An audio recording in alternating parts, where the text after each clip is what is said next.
Greetings, friends. Your cartoonist pal Stan here with a brand new episode of 50 Years in the Dungeon, the work in progress episodes. I continue to have these where I'm going to work on, where I work on cartoon homages that I started in previous episodes. And while I do, I invite friends on to hang out and chat so that I can ignore the chat room here and get some work done, because I found out that when I'm drawing, like seriously focused drawing, I'm not looking up and reading what you're saying, and then that makes that part of this program sad and meaningless, and I don't like that. Also, I get to talk to people I like and hang out with them for a bit. Speaking of whom, Jeff Quick. Yeah, all right. Hello, Jeff Quick. Woo! Hello, Stan. Are we streaming to an audience of 0 right now? We are streaming to an audience of 3. 3. That's 3. Fantastic. You people talk in the comments so I can see you. Well, not all of them talk. So, but my new Michael in chat talks. He sobs. Michael.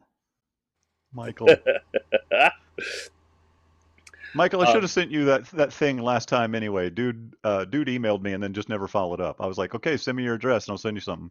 And then he just disappeared. Oh, well, maybe he doesn't really want your stuff. Maybe, yeah. Man, Michael, you had free stuff. Hello, David Schwartz. Thanks for popping in and saying hi. Schwartz. It's the Quickster. Michael, I pointed up my beard just for you tonight. Mine's rounded. But I keep the pencil thin mustache. Mm-hmm. Pencil thin. It's Absolutely. pencil thin. So good to see you again, my friend Jeff Quick. For those who don't know, Jeff is the senior editor, or the senior editor at Kobold Press. I'm A. I think we might have another one. I'm not sure. And you, among other things, keep their blog rolling along and design fun games like the Necromancer. Yeah, that's the name of it. I had something to do with that. And lots of other fun stuff. Yeah. I spent some time working on one today. Excellent. Well, a little fortune-telling game. Mm-hmm. Were you and I talking about the my playing around with the I Ching? Yes. Yeah. Yes. Yeah. How did that go? I didn't. Well, I haven't gone back to it again. Like it's you and I talked about before. That's a thing I've been trying to find a way to use in games for a long time, and I've written notes and never done anything with it. You and I were talking one day about strategy for your YouTube channel, for your online presence, and I was like, what if you do like a Buddhist angle, and then from there it kind of wandered into the I Ching, which you used to do at TSR, and I would look over your shoulder and I'd be like, I don't understand what's going on, but it looks cool. And, yes, well, it continues to be another great idea you had that I've done nothing about. Hello, Surreptitious. Hello, Surreptitious. Welcome, and thank you for coming on. Another great idea that you failed to follow up on was doing more cartoons with those ducks. Remember those? Like 10 years ago, you drew cartoon ducks. I don't remember. Oh, man, you got to keep working with those ducks. And I don't remember the ducks at all. You had like a whole bunch of duck characters, and I was like, oh, man. Oh, the ducks! You know what? The ducks have cropped up from time to time.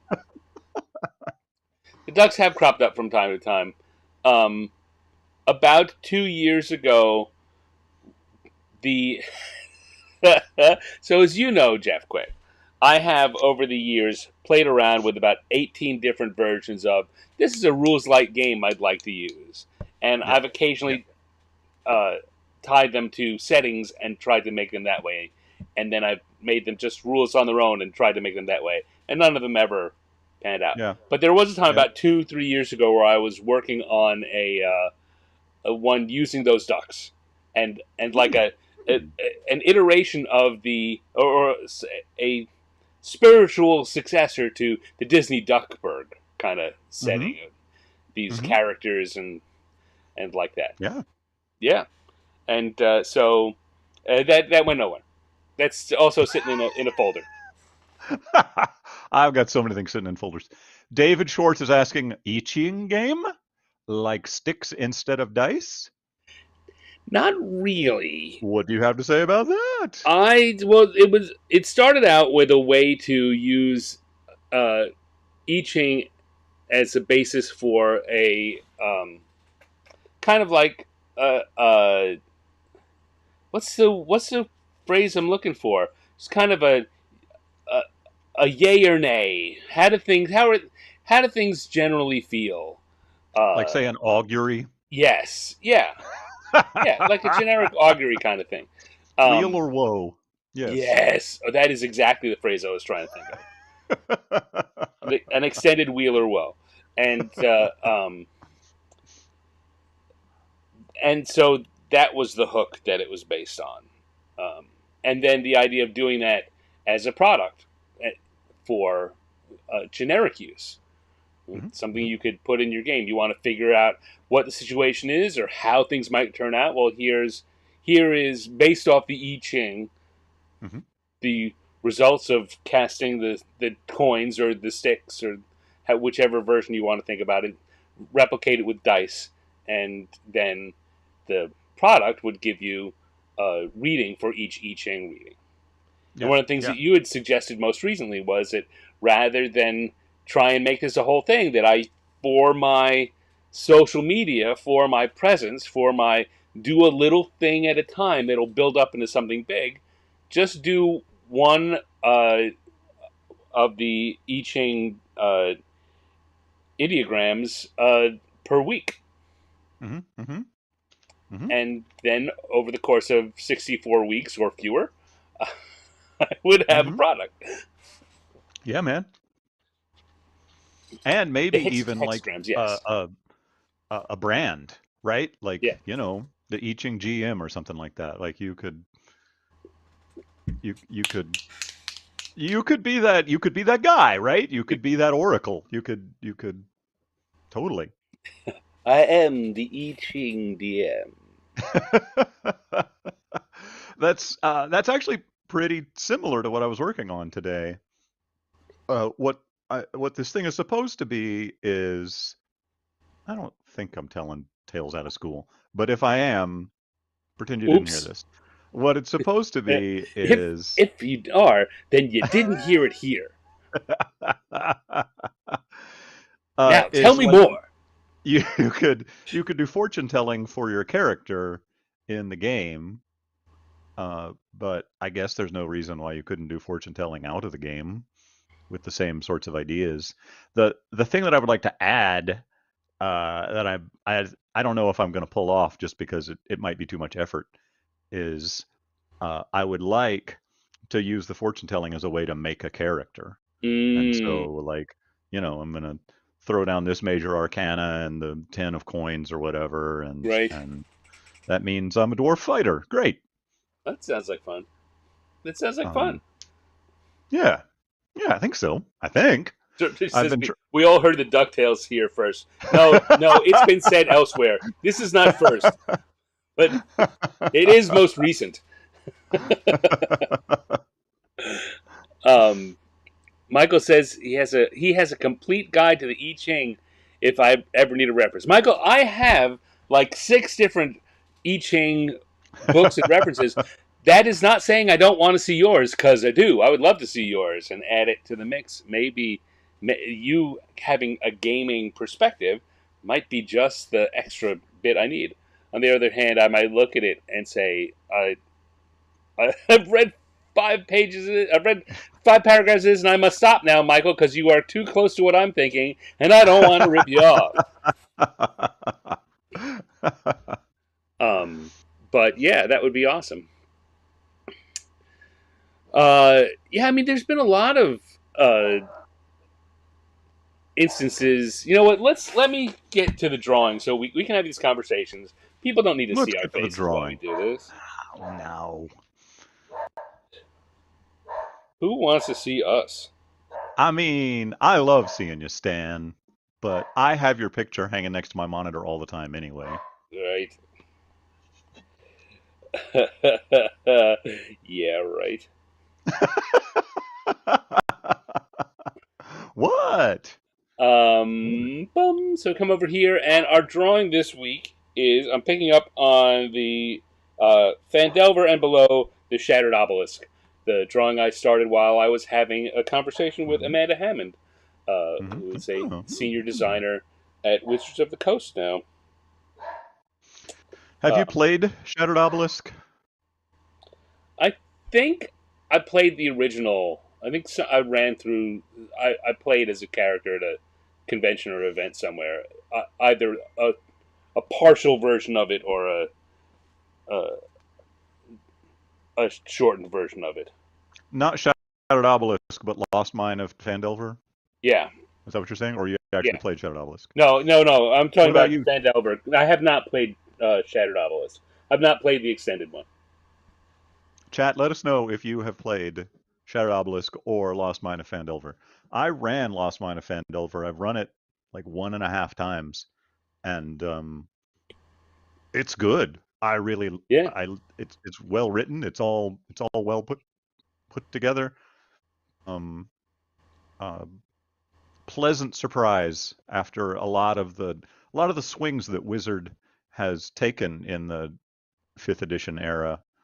I really feel like that was the the hit. yeah. Um, What about it gave you that feeling? I mean, well, they broadly. uh, they started nicely, right? It's with a simple little ambush kind of thing, but with lots of room for you to improvise. Hmm. Like if people want to just get ambushed, they can. If they want to sneak up, they can. Like there's the opening encounter is a good first level encounter unless the goblins kill you, which they might. That's a problem. But that's first level for you, and it just provides like a lot of Well, that's first level for you. provides a lot of flexibility. And then there's a pretty straight line to a a simple but not simplistic, first level dungeon. Like there's kind of a figure eight to it, and but there's ways that you can kind of um, get a little drop on things, or anyway, that little opening salvo is great, and the town is maybe a little overly fleshed out, right? They're like, here are 12 townspeople, and here's what they all do. And, if you want to go to Phandelver and meet people and role play, there is plenty of fodder for that. Yeah, Um, and there are,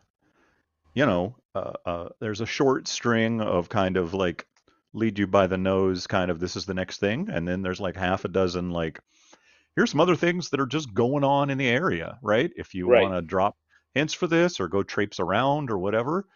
Um, uh, um, and then the final dungeon was, pretty spacious. It was several sessions worth of good dungeon crawling. It was just I felt like really well thought out and really well delivered. And um, whenever they expanded on that into the obelisk. Uh, I was curious, but not so curious that I actually spent any money on it. Right. So I don't Yeah. know if it's any good. Uh, Surreptitious says our group only reached the end of the first goblin encounter, and then my cleric got one shot, and then we switched DMs, uh, and then I started GMing Tales of the Valiant, and we've not picked it back up. Nice thinking, Surreptitious. Good job running Tales of the Valiant. You could easily continue running it in Tales of the Valiant. but you've probably got other things to do too. I mean, the Anyway, thing and just having said that, that's what I like about it too, and it reminded me of, and I was talking about this with Amanda when she was on the show. There have been in the course of D&D, particularly in the first edition era, a bunch of the products that did that. Like they gave you a good mhm, chunk of you could play for the next 6 months to a year. This could be the hook for a campaign, but yeah, it's just an adventure. right. And then they stopped doing it because I don't know, because they were tired of. They wanted to repeat on something. Like, why are we giving you all this stuff? Yeah, I guess. I mean, like for a while, I remember in the third edition era, it was part of adventure design to always try to leave a path out to say to game masters, "Hey, if you want to go do more stuff, you can append it here." Right. Um, that this trail leads to more Underdark if you want to do more Underdark.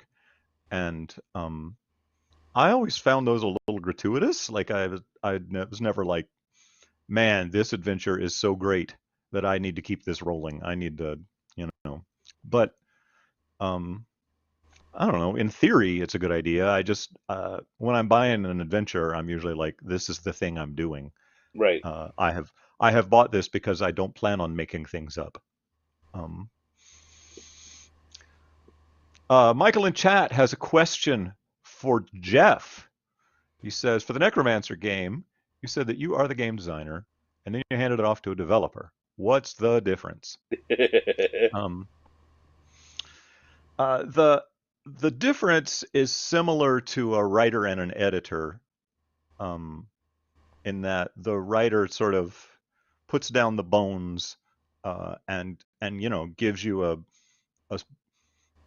a, a, a strong first and second draft, and then the editor makes it better. Um, Sort of asks some appropriate questions, or helps you clarify your thinking, or in this case, the developer just kind of just fixed stuff. Like the time was short, and we were just like, here, do stuff with it. Um, like he was willing to sort of ask me questions, but I was very much like, no, just do as you will. Like more than once, I was like, I trust you. Make good choices. Let me know when you're done. Um, Yeah, it's a and that's a kind of question that is well, different companies have different answers to that, and mm, even the same company, depending on where you are in the schedule, the answer is different. well, I do a not a whole lot. Like we have a developer on staff at Kobold, but I still wind up doing a non-trivial amount of development. And um, and basically what that means is the writer turned this over, make it work better. Um, and it kind of bleeds into editing work, but it in theory it isn't editing work, right? Like I shouldn't as an editor, I shouldn't be like trying to fix mechanics that don't work, or or logically thinking through game outcomes and like this is still kind of broken. I mean, I should be doing that, right? But in theory, as an editor, I shouldn't be fixing it. What I should be doing is And, flagging it and sending it back to the writer. But when I'm a developer, I don't send it back to the writer. I just fix it. but there Um, certainly have been. Again, it's one of the reasons why I was giving that caveat. There have been whole eras of TSR and Wizards design where the editor basically was a developer also, yes, and right, the right, but in broadly speaking, an editor should not you should not be presuming that an editor has those skills, and the right. editor should not come in thinking that that's their job, broadly speaking. But there are lots of companies and times within companies where that is the case. Well, I feel like in there's a there's a strong history of an editor bending things to his or her will that dates back to magazines and newspapers. right? And it's I don't think that it's out of place or uncommon for an editor to have sort of an editorial vision, and when a writer turns something over to say, all right, time to make it match the editorial vision. I mean, editors can have different takes on that. Earlier in my career, I was a much lighter touch in editing. Like I wanted the authorial voice to come through, and there was a lot that I wouldn't mess with. But the more experienced I've gotten, the more I've been like, nah, this just needs to be better. I'm just gonna make it better. I'm the last person to see this. Like if I if I preserve authorial voice at the cost of quality, then it reflects badly on all of us. So let me just do my best to make it good. Um, and different projects wind up with me doing different amounts of rewriting when I do that. Um, I but a know lot of what a lot of times, how interestingly, much I do just depends on how much deadline there is. Like if it's right. due, then I'm like, okay, all right, it's English, go. um, it, it I had the opposite experience earlier in my career. I was much more likely to be a very heavy-handed editor, and speak. A lot of that came from of what you're saying. Like I was given a product with a deadline, and the amount of time just wasn't there for going back. Like I could call the designer, and I often would, but mostly it would to be it'd be to ask a question so that I could fix it, not to hand it back to Hmm. them to fix it. And as I've gotten deeper into my career, I'm uh, maybe part of it is I've started to think, look, the company just needs to plan better. We can't be having designers turn over what are essentially first drafts and say Yeah, now it goes to editing because yeah, we've measured how much time they had based on how many words they can produce per week and just given them enough time to make the product, which means we're going to get a first draft. Um, yeah. and that is sometimes problematic with the financial needs of the company. Right, right. Yes, yes, there is that too. Um, on a related note, I was going to tell a story about when I worked for WizKids and I was working on HeroClix. Monty Cook actually did the design on the first round. He did I wouldn't call it the first draft, but he did the first turnover of all the hero abilities. Uh, and technically, I was the developer, um, but I did a lot of changing of what Monty did, not because Monty did a bad job, but because the I was informed of the requirements once it came in. It's like, okay, Right. well, we need things to be different, so make them different. Uh, and so I wound up changing a whole bunch of things. Um, and then when the Origins Award came out, I I won the award for designer, and I was like, okay, I don't. And I won it with Mike Mulvihill, which Mike was great, but Mike had relatively little to do on HeroClix. Um, and so it was just like, okay, all right. I mean, you know, I still have my Origins Award on the shelf, but it it the the truth behind it um is different than the award tells you. But whatever. It's a nice little statue. I can put it on my. Put it on your resume. I do. I do, along with my Expo Pen Award. You know what I have on my resume? What? Nominations. I skip right over the nominations. I go straight to the wins. Yeah, well, when you got him, you can. That's also a way to say I don't get nominated for anything. Because I would too, right? If I had some any nominations, I'd crow about it. Oh, well, if you got the wins, you crow about the wins. Sure, sure.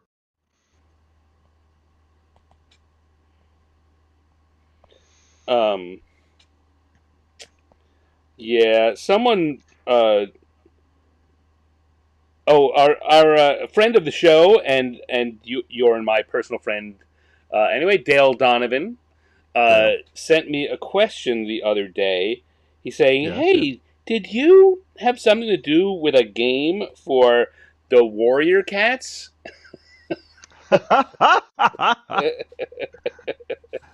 And I said, "Why, yes, I Yeah. did." Yeah, baby. There's another one. I think I managed to get that in for an Origins nomination too. Really? I certainly put it in. It was at least shortlisted. I don't remember whether it wound up being nominated and losing or not even making the final cut. But yeah. Was it I Pokemon feel like Junior Origins nominated? Oh, was Pokemon Junior Origins nominated, really? Oh yeah, oh yeah. I didn't even know that. Um, our Saga Fate Deck Origins nominated Hmm, for hmm. yeah. That was the year that I had one nomination for best design, best original game, and best product. And yeah, lost them both. Uh, I Michael, actually though, I mean to the point that you were uh, maybe making earlier, uh, I am super proud of all of those, and it was I often considered, particularly for the Origins Award and the way it was voted on at the time, that getting nominated was the prize that I valued higher. Then after mm, that, it turned into a real kind of who could rally their fan base to vote most, as yeah, opposed yeah, to someone making a judgment without having a personal preference before they looked at anything. right, yeah. I've lost plenty of contests by not having a big enough cheering section. Michael, Michelin Chat wants to know Oh, about Warrior Michelin! Cats. He wants to know. He's never heard you mention it. Tell us the story of Warrior Cats. So, Warrior, so I guess I first have to say, if you don't know, Warriors is a young adult novel line uh, by the author Aaron Hunter, who is in fact a group of 5 different writers who work together under the name Aaron He's like Hunter. a band. Yeah, yeah. And it's about a group of a clan of feral cats and their adventures and the story of their mystical life in the wild somewhere in England, somewhere just outside a suburb in England. Um, and round I don't know, it's about 15 years ago, maybe a little more. I got approached by the editor for the line, uh, asking if it was possible to do a tabletop role playing game for that kind of thing. And I said yes. And she said, "Well, how much?" Basically, she said, "Well, we're interested in doing that as a promotional product. It wasn't a for sale product. It was on their marketing um, budget, and they wanted to do this. And would I be interested in designing the game and then designing a bunch of adventures that would run in the back of the novels in this one series? The Warriors, as a line, has a bunch of 5 or 6 novel story arcs. So for this one story arc called Omen of the Stars, they wanted to do they wanted to publish the game and have an adventure in the back of each book in Omen of the Stars. And so I pitched them on it, and they said that fits within our marketing budget. And so for about a year, I designed the core game, which was just released as a free PDF. It's still out there. Not as it's no longer on the official Warriors site. It's kind of hard to to find if you're not looking for it, but it's still out there for sure.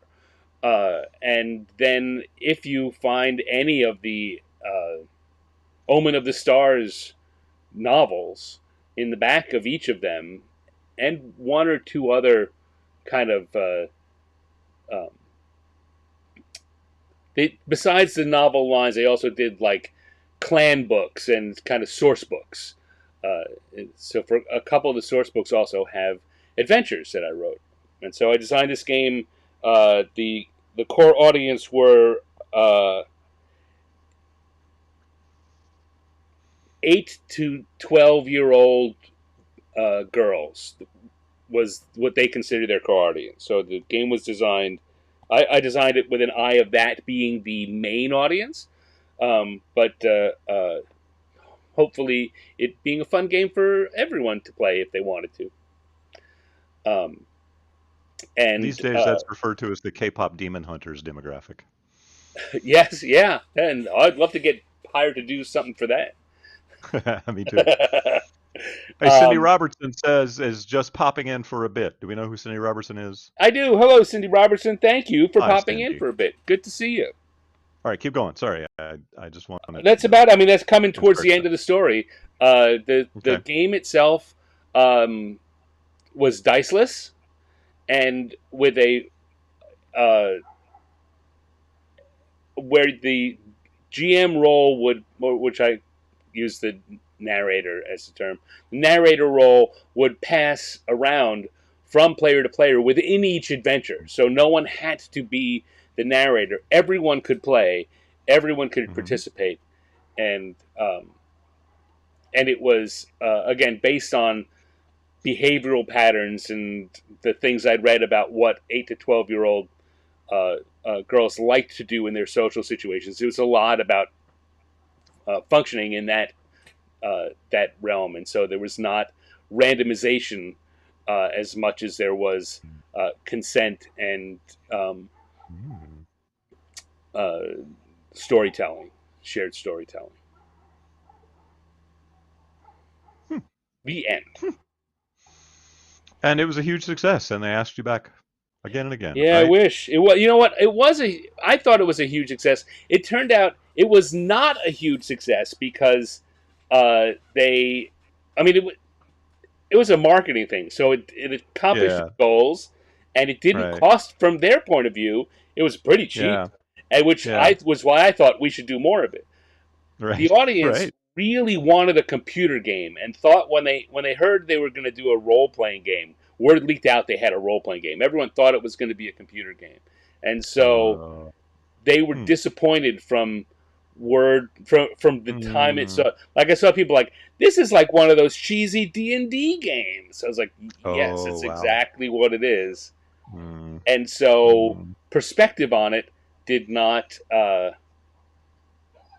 did not go my way. On the other hand, in the years since, I've seen among Warrior fandom people having talked very nicely about it. I've seen at least one site that took all of my adventures. So basically the adventures, in order to function the way I wanted it to, worked like choose your own adventures, right? You didn't know any more than what you needed to for the section you were the GM, and then it would say, now hand it to the next GM and tell them to turn to this page, and they got to know what they needed to know to GM their section, and it went along like that. So I've seen websites where people have gone through the adventures that I wrote and made flowcharts for them, like you might for a choose your own adventure. And people have broken it down and done examinations of it, and so I know. Did you do a flowchart in the first place? I mean, I've watched you do these before. You've done flowcharts, right? Yeah. When you're writing that kind of thing, you make a flowchart. Did they accurately recreate it? Yes, they did. I was very impressed.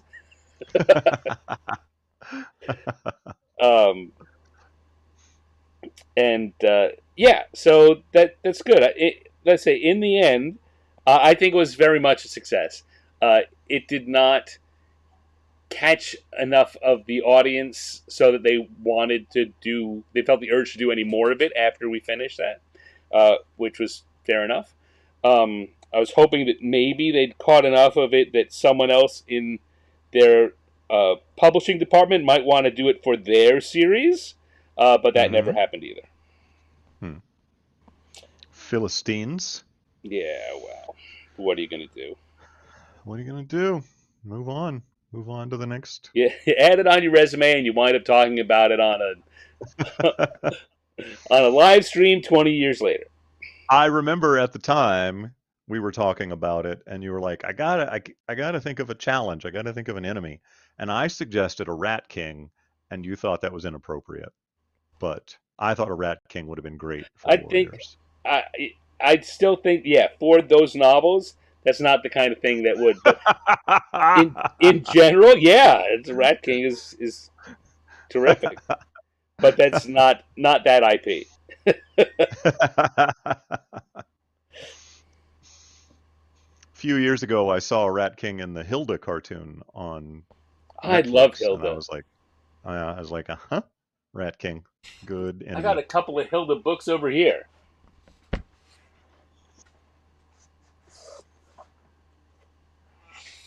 Hilda's book of spirits and beasts. This Nice. beasts and spirits. I I wasn't 100% in love with Hilda like in the first couple of episodes, but Yeah, as that setting developed, I was like, oh boy, man, this is the Scandinavian cartoon I want to watch. This is great. I I liked the cartoon. I like the books better. I don't Hmm. know if you ever read any of them. I haven't. No, no, I just watch the cartoons a lot. Yeah, they're, I mean, little graphic novels in the very European style. Yeah. Yeah, I do like the European style. Are they the same stories or are they different stories? Um, they are sometimes the same. Sometimes the story arc is the same arc. So yes, Hmm. Okay. it's, but yeah, this is Hilda and the Troll, which was definitely Hmm. an episode, and Hilda and the Midnight Giant. Yeah, Looking good. it was. It's very good. It's very good. Um, I I would read more. Would read more. I remember one of the first times that I went to England. I was excited to go to a comic book store because I wanted to find more of these sort of European style comics, you know, with sort of Hervé Right. or um, uh, uh, Mobius, right? I was like, oh boy, looking forward to some thin-lined, detailed European comic art. Let's go. And it was just full of American comics. And I was Yeah. like, oh, well, I can buy this at home. This is not what I came here for. I've yeah. There are several European cartoonists whose work I've uh, fallen in love with, and I've come to realize that uh, the rest of the American audience is never going to fall in love with them the way I will, and it's just difficult. David says that Hilda is a less dense and wacky Gravity Falls. That sounds accurate. That I'd go with that. I never managed to get that far into Gravity Falls. I understand that it gets denser, but I watched probably half a dozen episodes and was not charmed, and so I didn't go any deeper in. Um, Maybe I should try it again someday. Maybe you should just dive in deeper. Right? Or just start in season two. Yeah, Yeah. yeah, and uh, um, and struggle through. Just use the internet to find out the things that you would have found out if you. It's a struggle either way. Either you watch the earlier shows, which aren't as good, or you Right. have to work to get the information that you're supposed to carry out of it.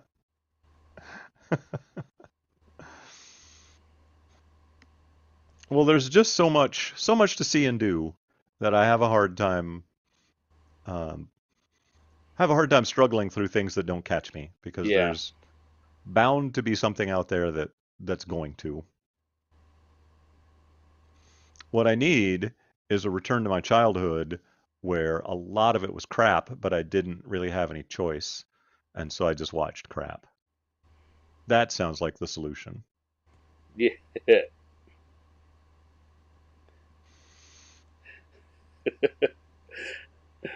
You know what? All I've got is a crap, so I'll watch it. There was a Dennis the Menace cartoon that was just abysmal. Like I remember even as a child, like, oh, this is quite bad, and I did not like it, but it was the only cartoon on, and so I watched it, and soon enough, I was noticing reruns because I'd seen all 60 some odd episodes that they'd made, and I was like, oh, look what I've become. I'll just watch anything terrible. It has helped me though when my son watches YouTube and I think, "Oh Lord, what a waste to think I wasted plenty of time. He'll be okay." When was there a Dennis the Menace cartoon? I don't know. I don't know. It seemed to sort of exist in a weird place. Let's see if the internet will cough up anything about it. A non-linear time. From 86 to 88. Huh. Okay.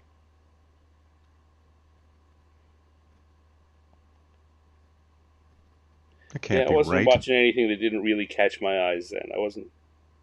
I was I was older then. I don't think I was trapped watching cartoons. No, it must have been earlier than that.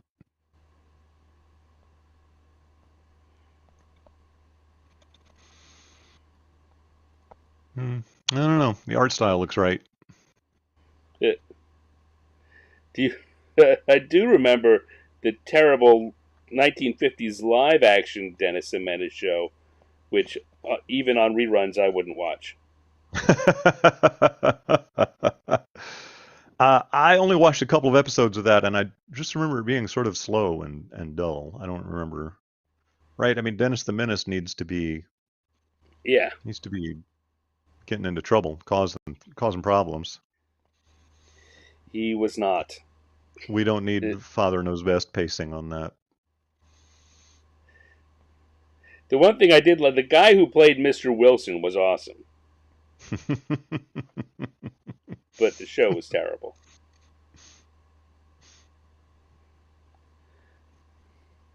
I I saw a quick video clip of an interview with Sherwood Schwartz, the Oh. um, Hmm. creator of the Brady Bunch and Gilligan's Island and I Dream of Yep. Jeannie, talking about casting of Alan Hale Jr. for the Skipper. Okay. Um, All right. I want to hear this story. yeah, well, that's why I watched the damn thing because I was like, wow, that actually sounds interesting. I want to hear that. And he was saying that they were at the point where Gilligan's Island was going to film its pilot, and it had 2 weeks to go before the pilot was going to be filmed, and they didn't have anyone for the role of the skipper because he had identified this as a crucial point to making this work.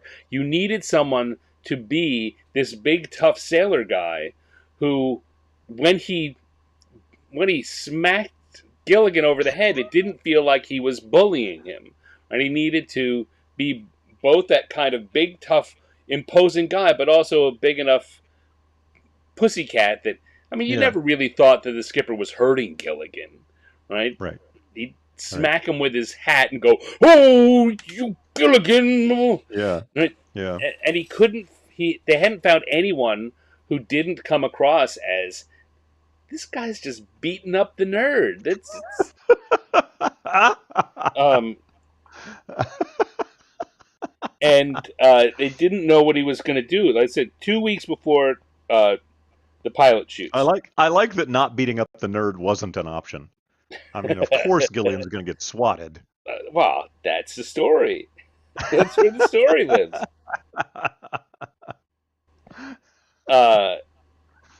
And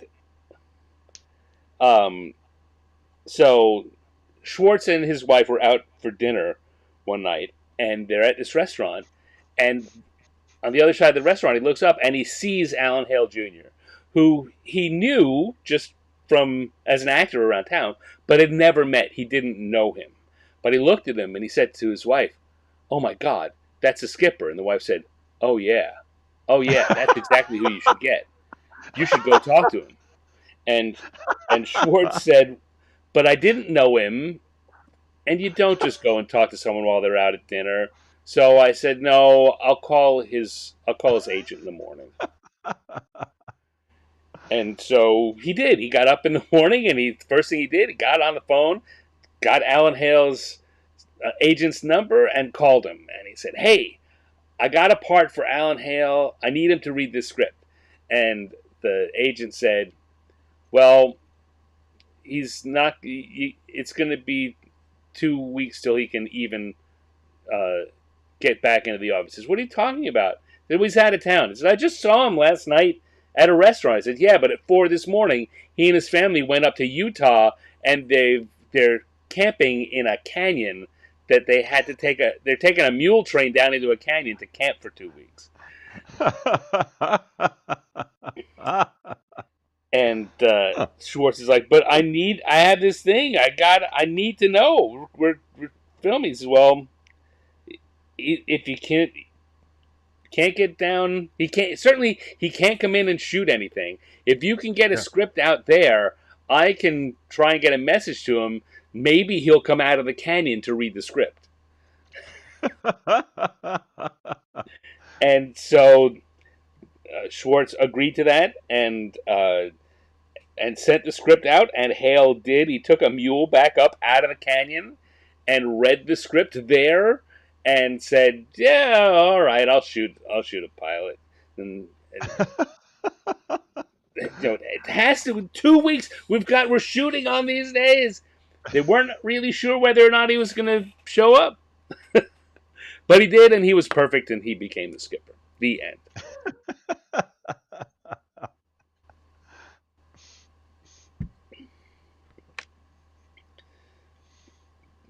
I wonder if, in that kind of situation, if the agent is like, "Oh, I got this guy over a barrel.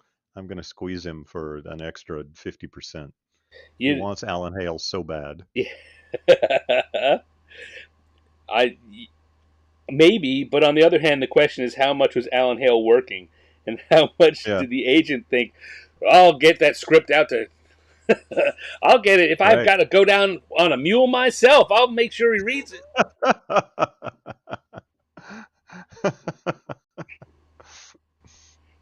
Michael says he never got another kind of job in Hollywood after. Was that true? Did Alan Hale, did he, I mean, I don't recall his robust career after that, but, all right, Internet.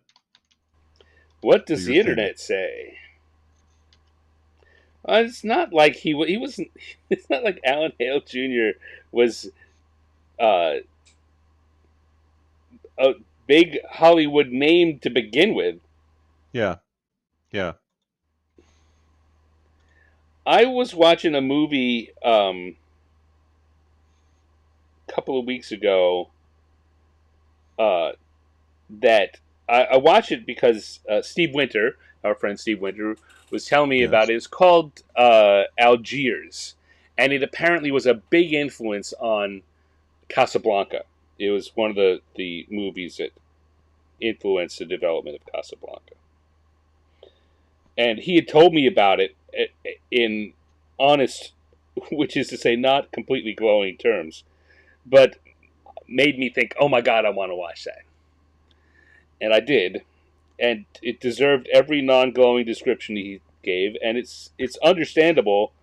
You certainly see how this is a forerunner for Casablanca, but not a great movie.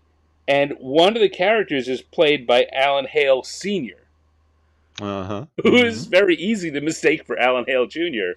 Yeah. just a few years earlier.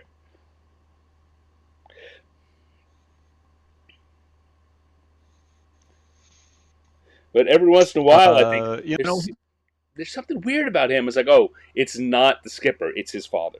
Got it.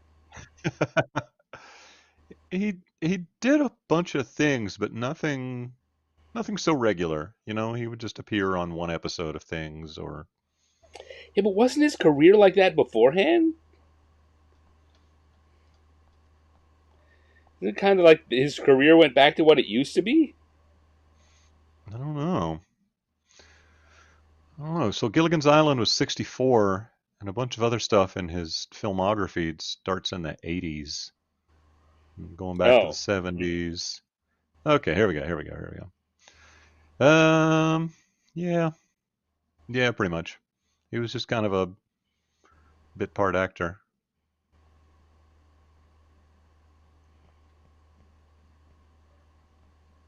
I mean, I mean, it's not like he was Russell Johnson, who was starring in all kinds of sci-fi movies. He was on the Jim Backus show for one episode. Well, Glad they there's worked a together. connection. There's a Gilligan's Island connection.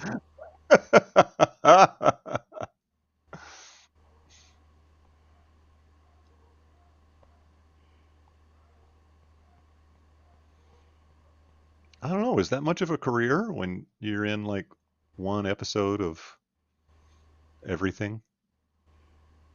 I think it's a pretty good career. It's a good career back then. You certainly can get your SAG coverage for the year. Yeah.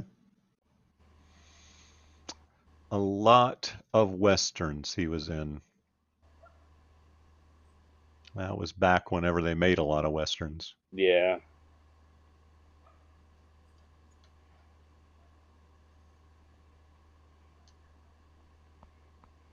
Yeah, totally. He had a long career before Gilligan's Island.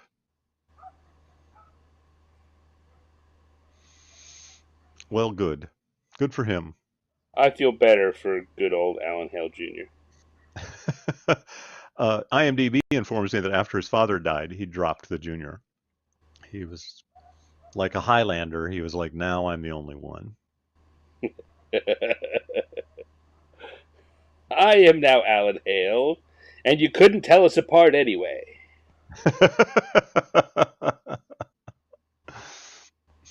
So, Stan, how do you decide what to do next on your drawing? Like you sort of started on that dude in the front who was chipping a stick figure into the rock. You went, but why that guy instead of a different goblin? Do you work like front to back? I tend to work most visually important. I think that guy in the front, he's the main story here. This guy carrying the rock, he's a secondary story. What's that guy's? What's the secondary story? Man, I got to carry this rock. Well, he's got magic going on here. He's got a glowy eye, and his hands are glowing. This guy here in the front is carving something into that front rock, and this obelisk has got stuff carved into it. So again, not having read it, that's what I'm reading into it. Okay, all right. So visually on here, also those are the two most interesting characters. This woman here carrying the pig and the chicken, kind of interesting, but also kind of comedic background. And then all the others are, for sure, they're just the rest of the tribe going, woohoo, woohoo, woohoo. I often will say when I'm, so now I'm trying to decide that this magical effect, I'm definitely going to want that to be green later on. Mm-hmm. I'm not sure whether I want to do it on a different layer or not, so I'm not going to draw that in now. Oh, okay. Um, All right. but I may revisit that. So, for instance, let me go back to last week's drawing. Let's Where talk process. Yes, let's go. I was working on this um, homage to the Super Team Handbook, Mutants and Mastermind Super Team Handbook. Hmm. And I was talking with Troy Hewitt, who was on, about what I was doing and why I was doing it. And I had originally drawn, and I made a big point of saying this while I was drawing, that I often do things in layers, but that I was doing all those characters, those four main characters, on one layer because I felt like that was one thing. Mm. And I Okay. got to the point, having finished doing the inking, that I started doing the coloring, and I realized that I changed my mind about that. So uh, you'll see. I mean, it's easier to see on the guy with the arrows and the Hmm. buildings that I, instead of inking in black, I'm inking in a lighter color to give them a Hmm. feeling of falling back. I had Yep. originally done all these four guys in black, but now if I zoom in here, you can see that's no longer black because I Mm. realized that I thought that these three needed to be on a separate layer, and so I did. I went in and changed it um, so that this guy was on his own layer, Okay. and these three are on a separate layer behind it. Right. Right. Um, so, having now talked about that, I look at today's, and I may decide. I'm trying to decide right now whether I think that the rest of these goblins. I think that she carrying the pig Yeah. probably is on the same layer with these two, but I think Hmm. the others are going to be on a separate layer so that I can fade them a little bit into the background. Um, she's in a she's not quite as important, but I think that she is. I think she is there in that space. Okay. So All I'll right. ink her next, and then having finished that, I will go to a new layer to ink the other. I only have two characters here remaining, as opposed to the three on the original, just because I've changed the dimensions to help enhance. One of the reasons I do these squares is to enhance the notion that I am doing an homage. I am interpreting what was there and not just copying what was there. Okay. All right. Um, so I'm I'm very certain that uh, this guy here and this guy here are going to be on a further back layer. Okay. Do you feel like that changes the composition when you change the space? Some it does some for sure. There are several things. I mean, certainly the covers are all tall, so Yeah. there's a bunch of the ones I've done in this series where uh, like this one for sure. Uh, just there was more going around in the background, but I decided to just focus on them. Um, the monster manual. There are other creatures. There's a bunch of other creatures at the bottom of that image that aren't Hmm. on here at all, Hmm. because I focused on this. Um,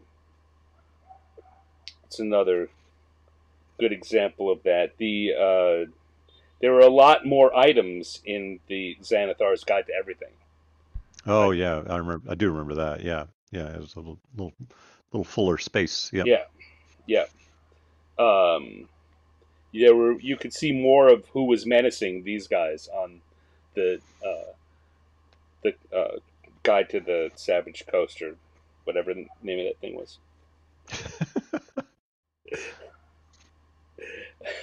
Sword Coast, Guide to the Sword Coast, Adventurer's Guide to the Sword Coast.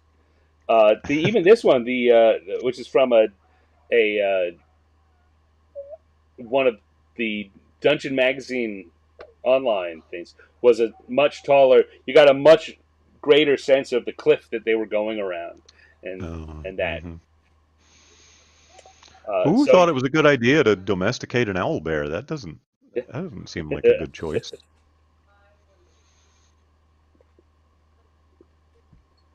also, the title of that adventure is the Owlbear Run, which, of course, just says shenanigans. Um, but particularly in the third edition era, when the covers were half wraparound, I don't know if you remember how many of the cover designs, the few that were illustrations, there was a focus on this one, the Sons of Grumish. I don't know if you remember this Hmm. FR adventure, but the ogres are the only ones that are on the front cover.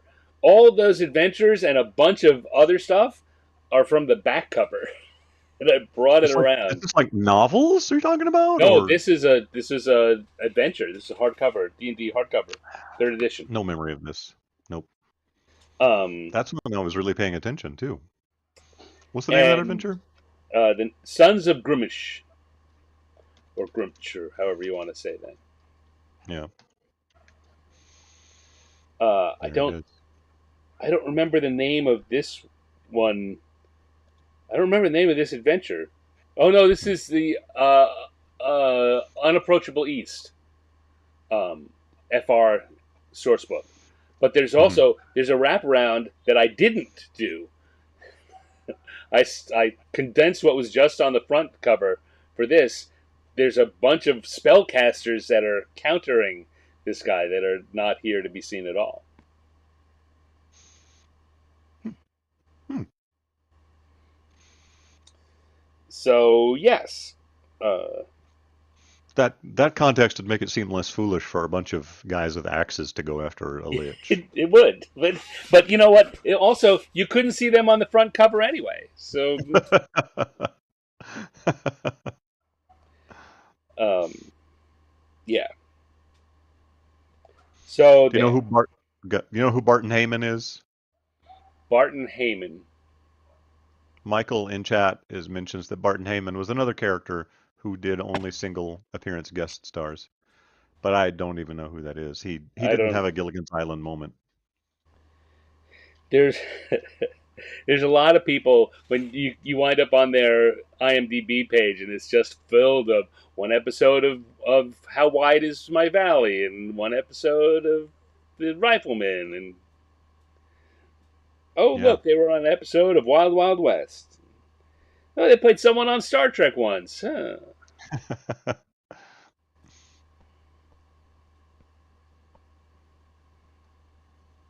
I think I think I recognize older Barton Heyman better than younger Barton Heyman.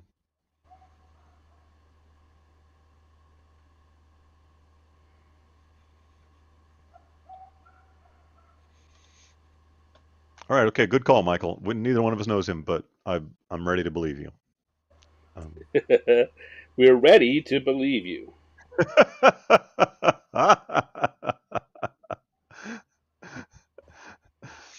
that's one of my. I feel as though Ghostbusters is among the most quotable movies, and that is one Yeah, of the ones that I pull out all the time that no one recognizes. Um, that's a shame. it is, it is. I agree. There's just so many.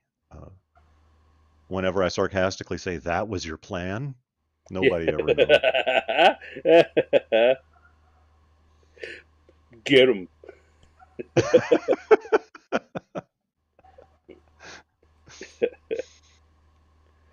Or uh, anytime I see stairs going up, I say, "Where do these stairs go?" And You say up. they go up. That's the answer, but no one ever really.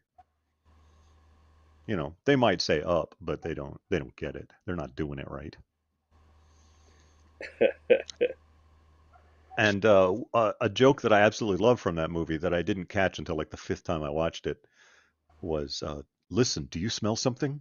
Yeah, yeah. Which now it just cracks me up every time. And sometimes I say it and no one understands why I'm being nonsensical like that. And I'm Off the like, top of my I'm head, I sorry. can't remember. I can't think of what they are because I've so gotten used to. There are a few things like that I will just quote all the time and know Yeah. that no one is going to understand them.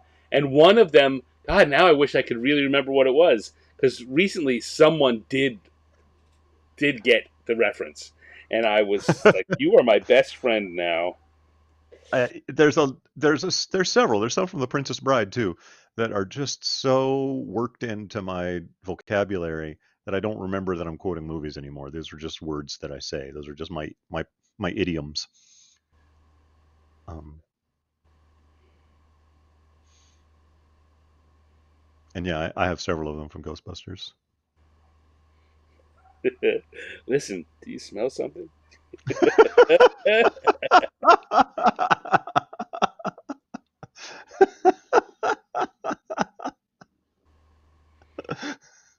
Somebody blows their nose and you want to keep it. I don't find a lot of uses for that one, but when I do, man, I pull Your it out. mucus. I'm more like I've used your mucus, and no one was like, "What? What do you?" Mind.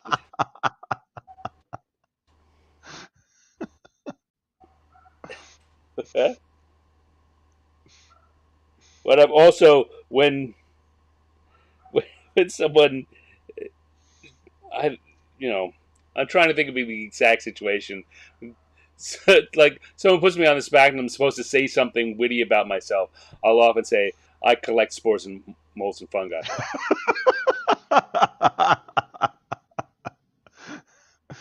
Whenever there's not any money left, I will say this feast represents the last of the petty cash. Ed Stark, I think it was, uh, once sat down with Ghostbusters to quote to count the quotable lines, and it turned out to be more than one a minute for the length of the film.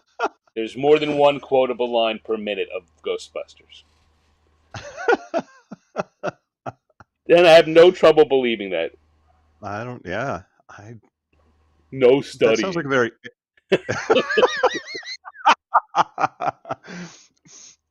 You don't know what it's like out there, Vinkman. I've worked in the private sector. They What demand in the private results. expect results?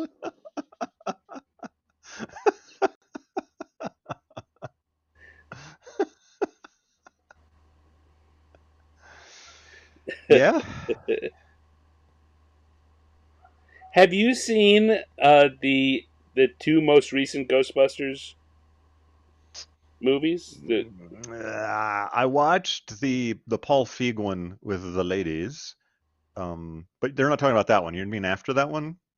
The Witch? No, no. After that one, yeah, no. The Yeah, Paul Rudd Frozen ones. Empire, and I Whatever tried the to one watch before Frozen that was. Empire. I don't either. I don't remember. Um,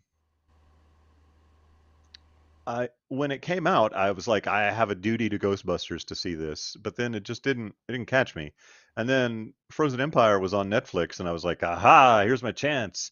And I watched it for 10 minutes and was like, this chance is going to pass me by. I don't think I'm going to finish this.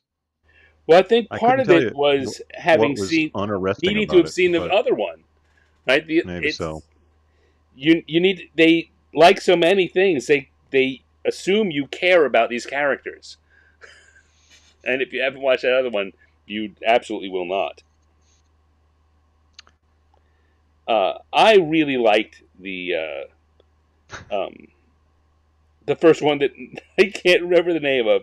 I liked it Afterlife. so David much. Schwartz has identified it as Afterlife. Afterlife, yeah. Thank you, David Schwartz. He says, I dislike Afterlife. What if we did the same plot, but with the stakes much lower?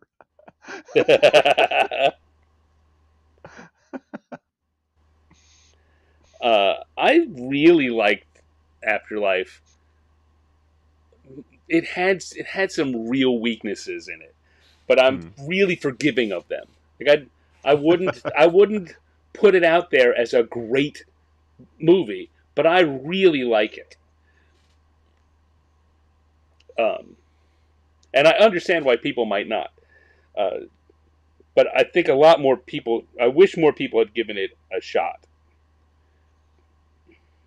Cindy says they were actually pretty good. She said Frozen Empire even has a nice throwback to the first movie. Dale's popped in. He says Afterlife I liked, Frozen Empire not so much. Dale, who we were talking about earlier, We were just waxing about Dale. and saying nice And things then about him. maybe we were, yeah. And then Michael says like the Star Wars sequels. Um, I'm not sure whether that's the like or not Like the like, which Star is Wars, yeah, that could go a lot of ways. the nice throwback to the first movie. Maybe is what the Star Wars sequels were. Which especially the first one, The Force Awakens, that was basically a New Hope remake.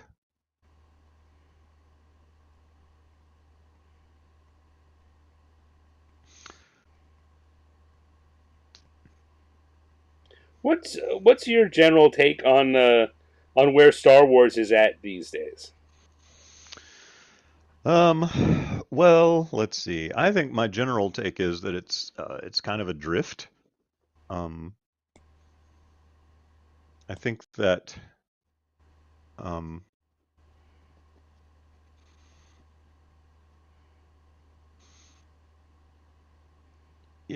George had a vision for what he wanted to do, and um, and although he might not have delivered on it in the way that we all wish that he had, um, he knew what Star Wars was. He knew how to make a Star Wars movie.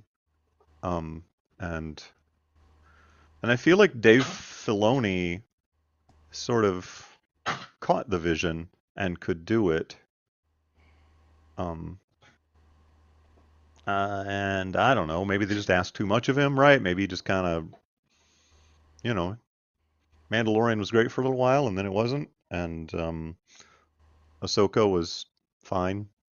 Um, but Filoni, I feel like was at his height doing uh, animated series. Yeah. Um, and Cindy says Star Wars needs a plan, right? And that's kind of how I feel. But I don't know that they know who to hand the plan to. Um, who who's that person, Yeah. right? They've tried a bunch of different people, and J.J. Abrams didn't have it, and Ryan Johnson doesn't have it, and um, like I said, Dave Filoni's probably the oh, and uh, what's his face, the guy he did Mandalorian with, Favreau. what's his name, Favreau, yeah. Um, but I don't know that they have like a grand architect kind of vision for where the property needs to go, right? I think they have um, Yeah. they have some interesting characters, and Dave Filoni's a pretty good, a pretty good yarn spinner. I feel um, like every episode of Rebels that I ever watched, I was like, this is a role playing game scenario. I can't believe Yeah. it. Like, how did he do that? How does he just keep writing one role playing game scenario after another? I mean, I have shamelessly just stolen plots from Rebels episodes for science fiction games that I've run because they work fantastically, and um, and you just sort of need to just pluck it out of the ether and say, okay, this is what you're gonna do, and it's wonderful. Um, uh, Somebody with a suspiciously droid-like name, MBT 808, says uh, Star Wars is in the gutter. He says the best of what Disney made, Andor, nobody watched, and that can't possibly be true. Didn't everybody watch Andor? Andor was fantastic. Um, I like think. it, Andor was great. and I've loved every moment of it, but I have a hard time. I have a hard time calling it Star Wars. It's just a really good story told in that setting.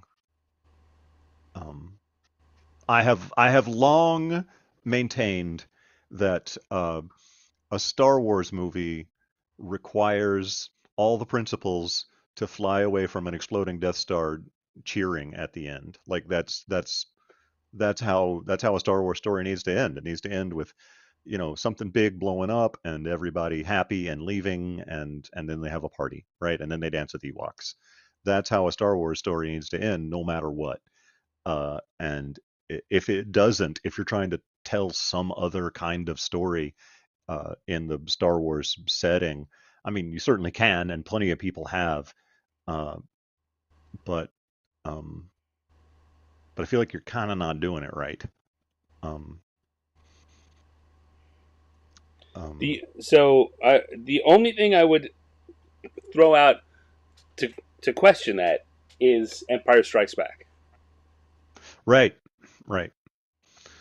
Um, I will be one of those rare people who will tell you that I didn't care for Empire as much. Like I didn't dislike it, but everybody's like, "Oh, it's the best." And I'm like, it's fine, but it was kind of unresolved, and uh it just sort of it had some weird emotional beats in it, and it just doesn't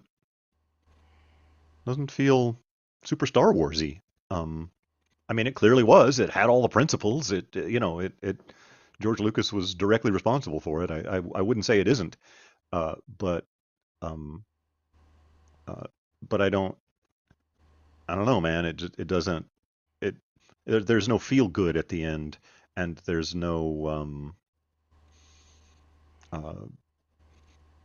there's no real rising action in the same way throughout the movie. Um, like it's sort of menacing the whole time. Um, Even when they're on Cloud City, right? You're at Mm. no point are you like, "Whoo, safe now," right? Like I don't know, like the moment they land, you're like, "Oh no, this is gonna go sideways." Um, um,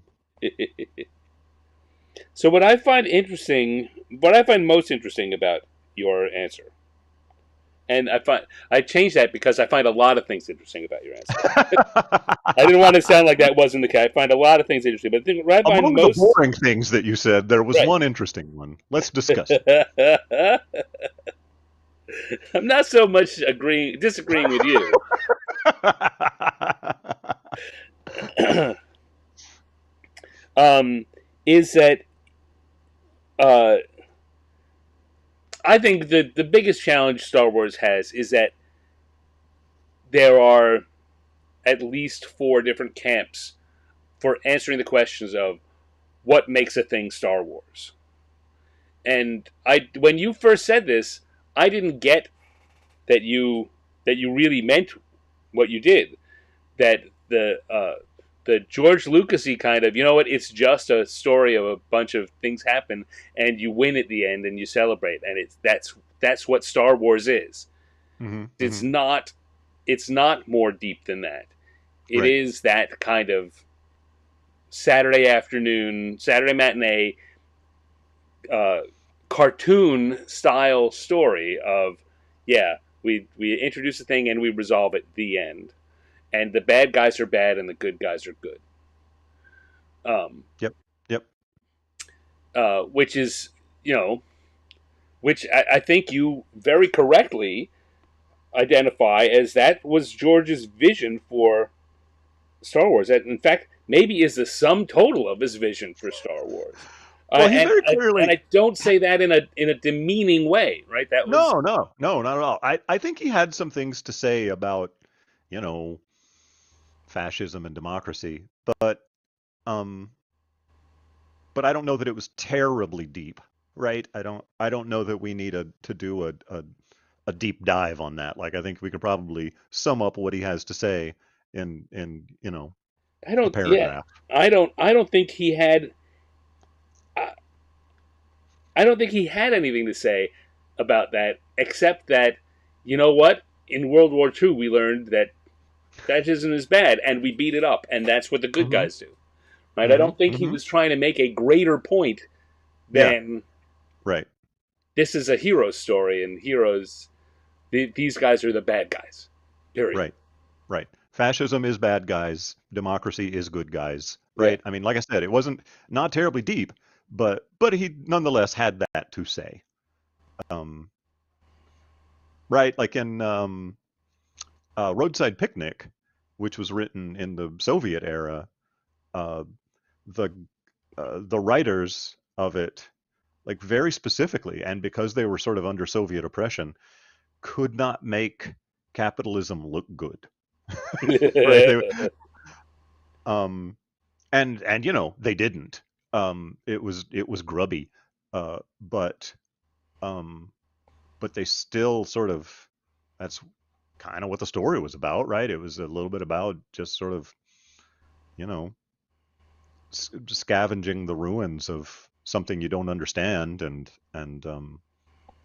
um, and making a buck on it. Um, so that to say, right, that I mean, George had a perspective. Yeah. It just wasn't terribly deep, and that's okay. Um, um, But I would say my basic take on Star Wars is that um,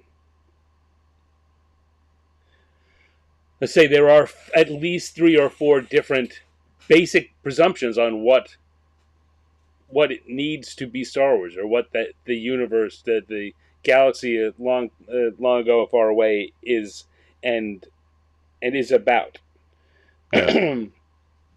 And a lot of that is influenced by the role playing material that West End published, which Hmm.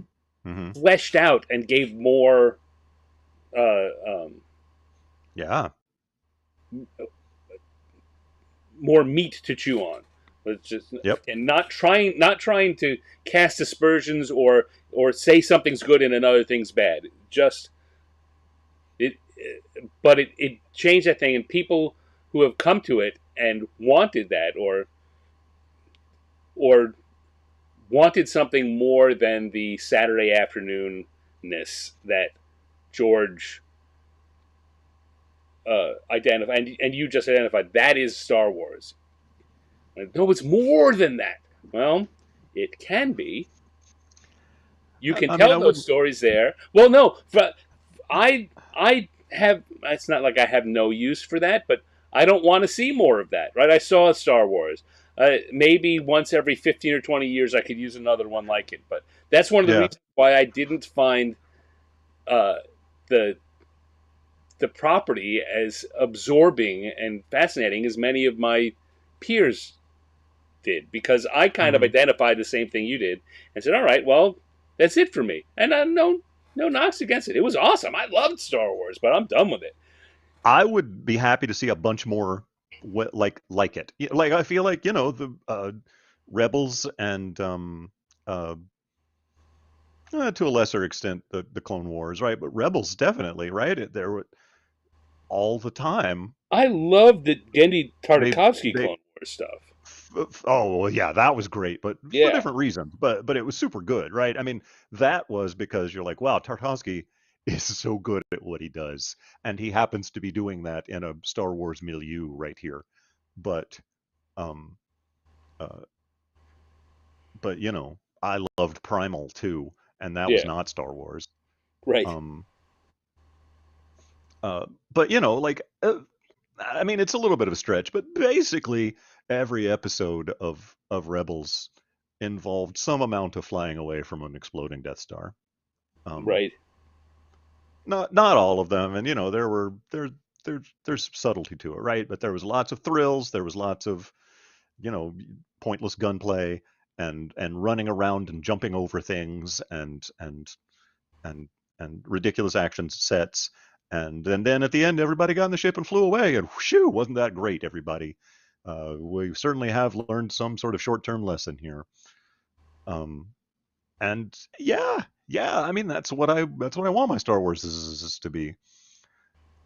And I think that that's Star Wars kind of at its best. And certainly you can go to that setting and you can tell other kinds of stories. And Andor kicked ass.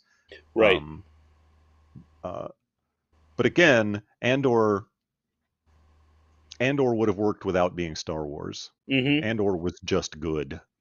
You know, if they'd told Andor in Battlestar Galactica, it still would have been really good. I Um, I heard an interview with the a guy. I'm blanking on his name. The guy who did Andor. Um, eh, yeah, him that saying guy. that was the movie that was the thing he wanted to do, and the fact that it was kind of what you're saying is kind of incidental.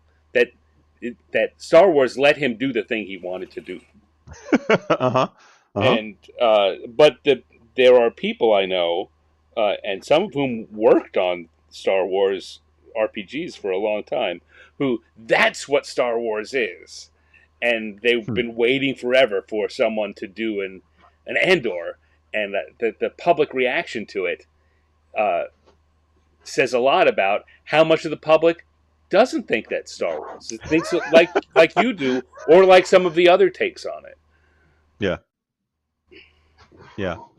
The chat I haven't kept up with. I've been falling down on my chat job, but they've been having an animated discussion over here That's all right. about various Star Wars related topics. Um,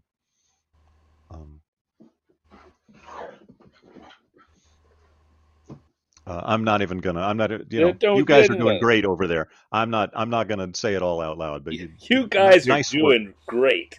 Great work, chat. Um, yeah, but anyway, whatever.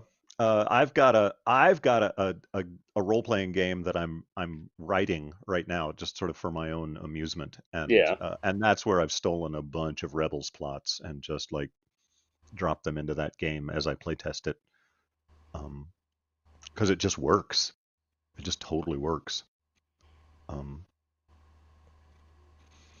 and in fact, there's an idea that I got from the show that I'm trying. I don't know if this flies, but the idea of sort of a sting opener, like where you just Yeah. have like uh, at tops like a minute of just sort of like here's the completely unrelated little conflict that the cast is going to have until the the opening credits start, right? And then we'll start the episode. Um, uh, I'm I'm besotted with the idea of working that into a role playing game uh, session, right? Mm-hmm. Where in the in the moments when not everybody has shown up yet, or some people are still in the kitchen, where you're just like, okay, you two people are at the table. Here's the opening sting, right? Right. You're This in the is middle of this. How right, did you right. get here? You don't know. This is where you're at, and this is what's going on. And This is the argument you're going to have, or this is the scrape you need to get out of, and it's only going to take us like 5 minutes to resolve this, and however it ends is how it ends, and then we're going to the session. um I was uh another thing that has that same format. mhm, It are um, the Destroyer novels, the Remo mm, Williams mhm, Destroyer novels, mhm. which are as formulaic gets. Um, but I read uh-huh, 115 of them, uh-huh, uh-huh. and each each novel begins with chapter one, which is the setup for what the problem of the novel is, and a chapter two, which is Remo and Chun's are at the end of a previous assignment that wraps up in that chapter. Like it's them finishing off some other problem that you don't know how they got there, and you don't know exactly what it is, just exactly what you're describing, and and then go back and uh, start the start Start this. the novel, Yeah, yeah. now pick up some thread from that chapter one will now enter their lives, and the story of this particular novel will come along. Hmm. I mean, things in the Remo Williams the the Destroyer books were so formulaic that all the chapter two, I think It started in the eighth book in the series, 100 plus, and from then on, every chapter 2 began with the sentence, "His name was Remo, and he was blank." Oh. And that was the first Mm-hmm. sentence of every chapter 2 for the next 100 novels. Wow. Wow. I, I'm pleased that had enough life. Dale has said, "Tell us more about your RPG, Jeff," and I'm glad you asked, Dale, Please do. because um, uh, I'm here to tell you. Um, I'm ready to believe you. so the idea is it is something that has bugged me for several years that in a role-playing game, the game master has too much to do and players don't have enough to do. Um, and so one the solution that I'm running at right now on that, and I've sort of toyed around with several different things, is I've created a game where uh, teamwork is like the heart of the thing. So much so that when one person rolls, everybody rolls. Like every roll is your roll, and you are all trying to work together to do whatever it is you're doing. Um, and so you need uh, e- everybody who could possibly succeed needs to succeed to make the thing go. Um, Even to the point where, and in fact, the game encourages you. Unlike most role-playing games, the game encourages you to split up. Um, and in fact, I write it into the adventures. Right? It's like uh, uh, every, depending on the number of players, you have an A plot and a B plot and a C plot, and you are just expected to go separate ways at some point to to get done whatever it is you need to do. Uh, but just because you're not even in the same location doesn't mean that you don't participate, that you don't roll. Um, Hmm, that's uh, fascinating. yeah, and how it works, right, is that if the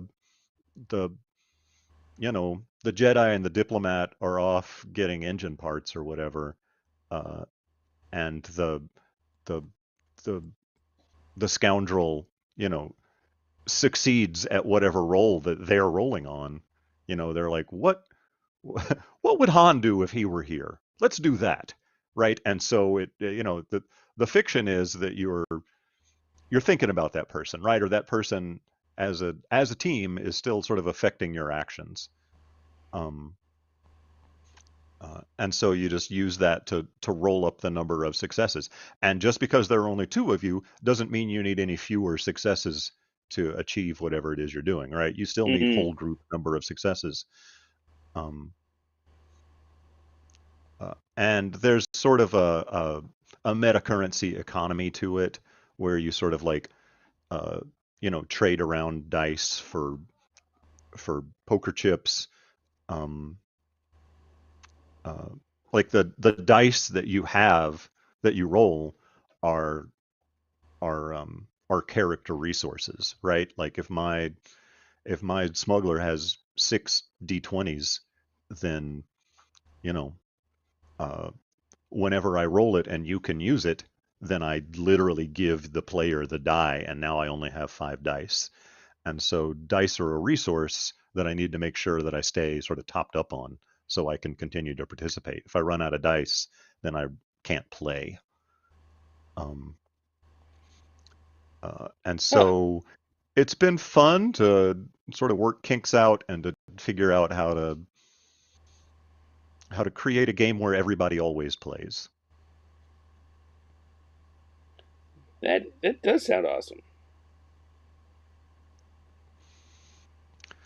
Well, I just started running an outgunned campaign on my playtest night, and so I'm locked into outgunned for a few more weeks. But as soon as that's over, it's like, well, everybody, it's back to Ready Team. Ready Team is the name of the game. Um, and hopefully I'll have some new things to sort of try out on them because I sort of, I made up some stuff and I tried it out and I made up some stuff and tried it out and then I put it down and stopped working on it and I was like, well, we could play test, but I don't have anything new to show you. Um, and for playtesting, I'm just doing it as a Star Wars game, uh, just because I don't have to explain anything, right? Right. Everybody shows up and I say, we're playing a Star Wars game, and they all go, got it. We all know how this game goes. Uh, Michael asks, you have a designated playtesting night? And the answer is no. Uh, I Kind have a of. I have a Friday night group, and I am pretty much the only game master. And so every once in a while, I'm like, "Hey guys, guess what? You're playtesting my latest thing," and they all go, "Okay." Um, but I try not to abuse that privilege. But they're all kind of good sports um, about it. Um, so I sort of have a playtesting night, but it's my Friday night group. Um, It's like the thing is, you'll run some stuff for them, but they have to play test for you sometimes. That's right, their current. That's the right. currency. Well, I mean, listen, if they want to do something else, like it's sort of like broadcast TV. This is what's on. Um, Right. if anybody here wants to run a game, I'll sit in the peanut gallery and complain about you. Yeah, I'll play your game, but I'm The droid running my game. MBT 808 asks, "Be honest, Jeff. How many sets of dice would you need to not have to worry about running out?" Uh, I I would say that every player needs to have 5 or 6 d20s, and I easily own that many d20s. Um, uh, I It's not a problem at all for me to supply all the players with d20s whenever they come over. Um, So I have talked here, and certainly with you, Jeff, about mhm. my various attempts at creating rules light games. Yes. But I mentioned here that I'm going to be running. I promised now to run at Gamehole Con in Uh-huh. October, Hmm. and so I've had to. That's coming up fast. I realized a few weeks ago. So Yeah. Yeah. I've now written most of the alpha playtest version of the rules, like finished them out and written them through. Okay. Oh, okay. Oh, you've got. All right. You got a playtest doc. I've got to put. That's Well, exciting. I've got a first draft of it. I've got to go in, uh, and probably won't happen tonight, but it'll happen in the next couple of nights. I've got to go in and make sure that everything that needs to be there is there, and then I've got to hand it to some people to. I mean, it doesn't have to be great. It's not a published version. I'm the only one that's going to be running it, so it doesn't really matter. But I promise that the people who play at Gamehole Con will get a copy to take home with them. So I'd like Ooh, it okay. to be an, at least enough there that it's useful. Yeah. um, I want a so, copy. Give me a copy. I'm not going to Gamehole Con. Give me a copy. well, Why are you holding out on me, man? I just mentioned it and saying that I needed other people to read it, thereby tricking you into volunteering. Damn it! Oh, I walked right into that one. Yeah, I can. After I do my last cleanup, like I say, I think I've got all the how the mechanics work part done. None of the here's how you build an adventure stuff for the GM is done. Um, I'll be so mad at you if you don't put that in. You some should. of it is hinted at. Well, I've got to write some amount of it, but Yeah. uh, I don't know what it is yet. It's Yeah. still Yeah. living in my There's that. head. Yeah. Yeah. Like I've talked Yeah. about, here's what you'll get. Here's what the GM will have. Well, how does the GM know how to do that? I do. Mm.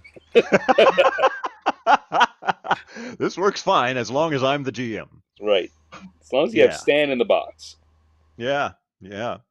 That's kind of where my game, like I've started writing like how to make adventures kind of advice, but it's still very much this doesn't really fly without me.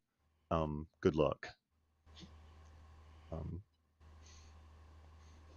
so I've written, in my career, I've written just a crap load of rule books, and um, I'm pretty good at writing rule books. And so whenever I create a new game, most game designers they're terrible at writing rule books. Mm. Um, Whereas I find that writing the rule book helps me figure out what the game is. And so often I will have a really banging rule book written um, before I even know what the game is. Right? It's like if you're going to play the game at this point, this is the rule book with sidebars. Um, I've even got sidebars. I just don't have a and game. and so this game that Ready Team, what I'm writing right now, is unusually loosey goosey for me. Like I just have like whole sections where there's red text that's like Jeff, figure this out, or I don't know how this resolves at all. And when I run it, right, I just kind of wing it. Um, but I can't do that. I can't leave that in if I'm going to publish it. Um, Right. and so it's kind of a new way for me to be working to be like, boy, there's just big sections of this. I don't know how this works, but but I and so recently, like last week, I think I was writing I think I mentioned this to you the other day when we on Sunday when we were talking. I was like, I just wrote the how to write an adventure section, and I think it came out pretty well. Like sort of I delineated like the places where you fall back, right? Like whenever you are I apologize if anybody can hear my dogs running around the room. They're fine. They're friendly. They love this. Uh, it's just they're dogs. Um, uh, Turns out they're dogs. um, uh, I sort of Mm. outlined and delineated the way that you start with a published adventure, and then your players make choices that kind of take you off the rails. And so this is like your fallback position. Okay, if that happens, don't worry, you've still got this to like you can roll with it, and this part of the adventure still matters. And if they keep going off the rails, you've still got this base level, like you continue to follow them, go where they're going, but stick with this sort of uh, basic. This is fundamentally it's kind of how the game works, and so just sort of keep these difficulty levels intact, and you can really just go do whatever the hell you want to do. And then if they depart that, then that's fine too. But if you've gotten that far down and you're completely unrelated to the adventure anymore, uh, uh, you know, end it at this point. And I've never seen somebody like so clearly like instruct you on how to come in for a crash landing whenever players have taken things off in their own direction. Um, I was quite pleased. I'm not sure if it makes sense to anybody but me, but to me, I wrote that and I sat back and I was like, nice work. Go Well smoke a done, me. stogie. Yeah, yeah. Um, yeah, mine is all just about how actions work. And Hmm. again, this is a the concept. The main concept for this is a game that you can play as a. It grew out of my concept of demo the game. Right, this is for a one time. You can play it quick. You throw down. You just want to play a game. Everyone forgot everything. Okay, you make characters out of nowhere. You play it once and you're done. Or Yeah. you're doing it at the store. And you need a game that everyone who doesn't know what game they're going to play can show up and just play. Here's a game that you can play. Hmm. So it's Hmm. all about the how do you resolve, how do you do things, Mm-hmm. Mm-hmm. um, which is great. Except that then, in order to use it, you also have to have an adventure. Yeah. Yeah. So either I need to always supply, here are the here are the people you're fighting against. Here's the thing, or I need to give you rules for how to do it yourself. Yep. Yep. It bugs the crap out of me whenever I read some little like dinky indie game, and they've just sort of written the rules that they felt like writing, um, Right, and um, and didn't give you like the author clearly has a vision of how this is supposed to go, but they were not skilled enough to know how to put it in words, or didn't want to, or something, right? But they just sort of, well, these are all the parts that I can think of that are important, and I've written these down. Here you go. And I'm like, right. this is about generously two-thirds of a game. Um, You know, this is an event that you can run for me, but it's not a game I should be buying. right, right.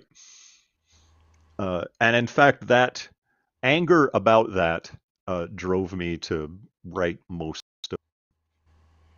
at one point, uh, because I was just so annoyed at the um, at the game creator for doing such a half-assed job, uh, that I hate wrote a, a version of that game that contained everything. Um, Here's your game. Here's how it's done. Um,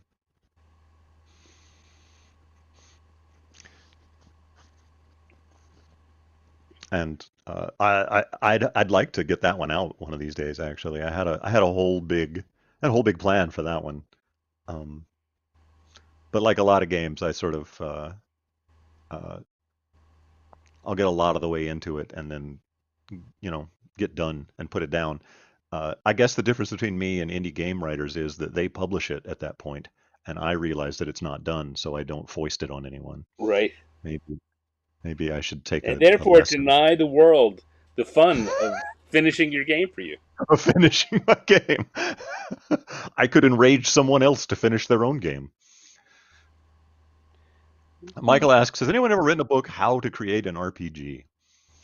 And I don't think anyone successfully has. I don't think Um, so. I mean, Maybe that should be the next project that we don't complete.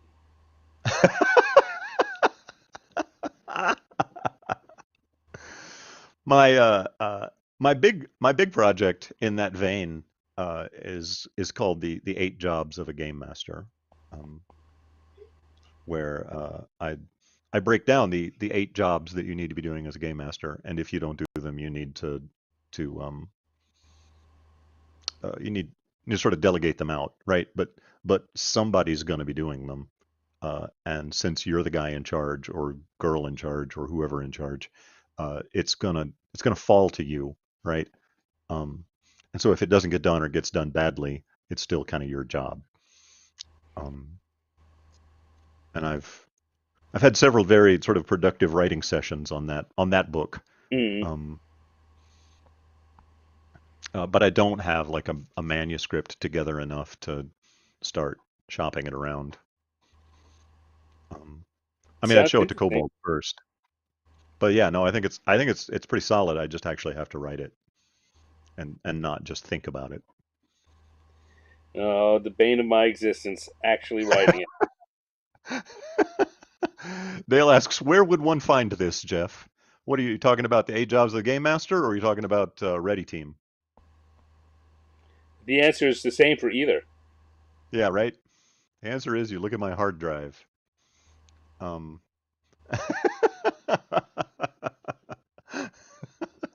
Dale, if you're curious, I'll send you my loose notes. Um,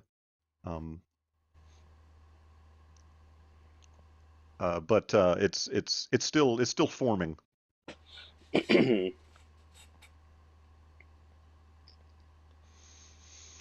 All right, Stan. It is 10 to 10 my time. I need to go. All right. Uh, You know what? I but had a feeling that time I might be coming, but I was avoiding bringing yeah, that up because I want, yeah, so I want, we're having a good time. Yeah. I want the extended cut. Yeah, right. Dale, we'll talk. We'll talk, Dale. If I'll please give me notes. Um, uh, yeah. Um, All right. Let's see. Thanks Let so me much for having me. before you go. I Let me had a turn good time. on these Yeah. layers, Yep. and you can see that this is where things stand at the moment. Now, because I'm doing layers, like I All like right. to as you saw when I was showing that, I like to finish the layers even though they won't be seen. So like this Yeah. this layer here. Ooh, no, that's in the wrong place. Okay. Uh, why is that not working? There we go. So Uh, Thanks. Good. this Good to talk to you too, Michael. Thanks for tuning in. Good to see you, Dale. Good to see you, Cindy. this layer where the tree is there, even though it's going to be in the back behind this guy, but Mm-hmm. I'm going to draw it and do it completely.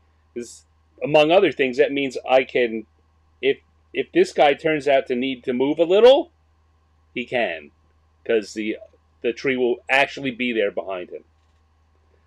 Right. So, Okay. but right now, this is what we've got going on. All right. Killing it, man. Looking pretty good. Looking pretty good. Well, Jeff, thank you very much for coming in and hanging out with me. Friends, Romans countrymen, had a great time. Thank you for all being here. All right. Um, I'm gonna step out now. all right, Enjoy. say hi. I'm gonna hang around, folks. So you don't have to log out if you don't want to. On the other hand, I'm gonna be less responsive to you, so maybe you do want to. Thank you again, Jeff. I will talk to you real soon. Yeah, yeah. Okay. Good night, everybody. Bye. Thanks. Bye. Peace out. Thank you to Jeff for being there. I'll pop over here, so it's just me again. We didn't get to play Necromancer at the last family party game, but everyone rifled through the cards and they're looking forward to playing it. Good, good. Well, that means so far they've seen my part of it, and apparently they had a good time. Next time you'll play it, it'll be Jeff's part of it, and if you don't, we'll know who to blame. um, yes, I love talking to Jeff about stuff, and he and I both have this love of starting projects and not finishing them. So there's always that. Um, like I say, I'm going to draw a little more. So, hey, Dale, in the past, you have expressed interest in volunteering in jumping in and chatting for no particular reason. Do you want to come up again? Uh, tell me why I like you. Dale, you've still been on more times than Jeff, so you don't get to ask that question. And I'm inviting you to come on now. So you get your own shows, and you get the option to come and be a pinch hitter. Who do I like more? Um, Michael, yeah, for sure. Michael, we were talking about that I Ching thing earlier. If you have something that you feel comfortable sharing, I would love to see it. Um, so there's that. What am I doing here? I'm not sure what's going to happen when I do this. What's going to happen? What's going to happen? Um,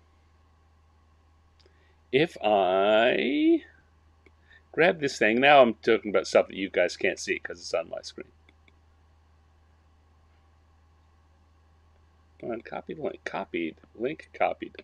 I'm going to come over here on another screen entirely.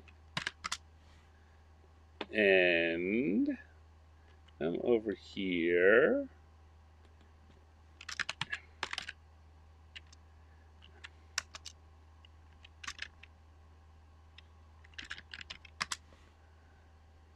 Let's see if, there we go. Yeah, here we go. Say, Dale, I'm sending you a message on Facebook.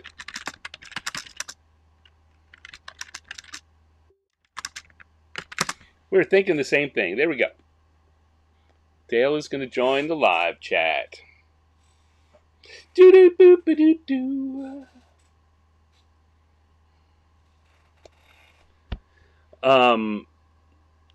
Michael says, missed a good chunk of what I was. Well, the main thing I was saying about the I Ching is that I have, I looked at it as a way to do kind of wheel or woe, just kind of a generic, use I Ching for prognostication within a game. Use some system that you could apply in your game if you wanted someone who is an oracle of some sort, or just kind of to to to answer the, are things going well? What does the future hold? Blah blah blah, and use the I Ching in that way as it's been used in real life to find a way to make a version of it for the game. But part of that is interpreting the existing I Ching hexagrams and then processing them into statements that are applicable to games, or something that's usable or useful to a GM. And Dale Donovan.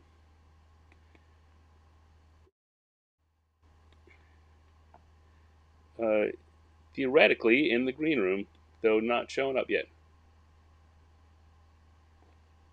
What if I come over here? Nope. Dale? Oh, hello. There we go. We have a voice of Dale. Hello, Dale. Sorry, Stan. It was my ego that that asked that question. Fair enough. My fragile ego. I understand. Yes, I know this about you, Dale.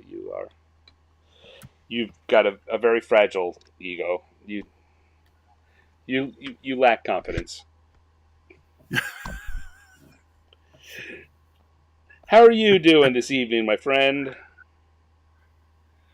Oh, pretty well. I'm doing pretty well. Cindy and I watched the latest episode of Alien Earth tonight. You guys were talking about science fiction and Star Wars, and yeah.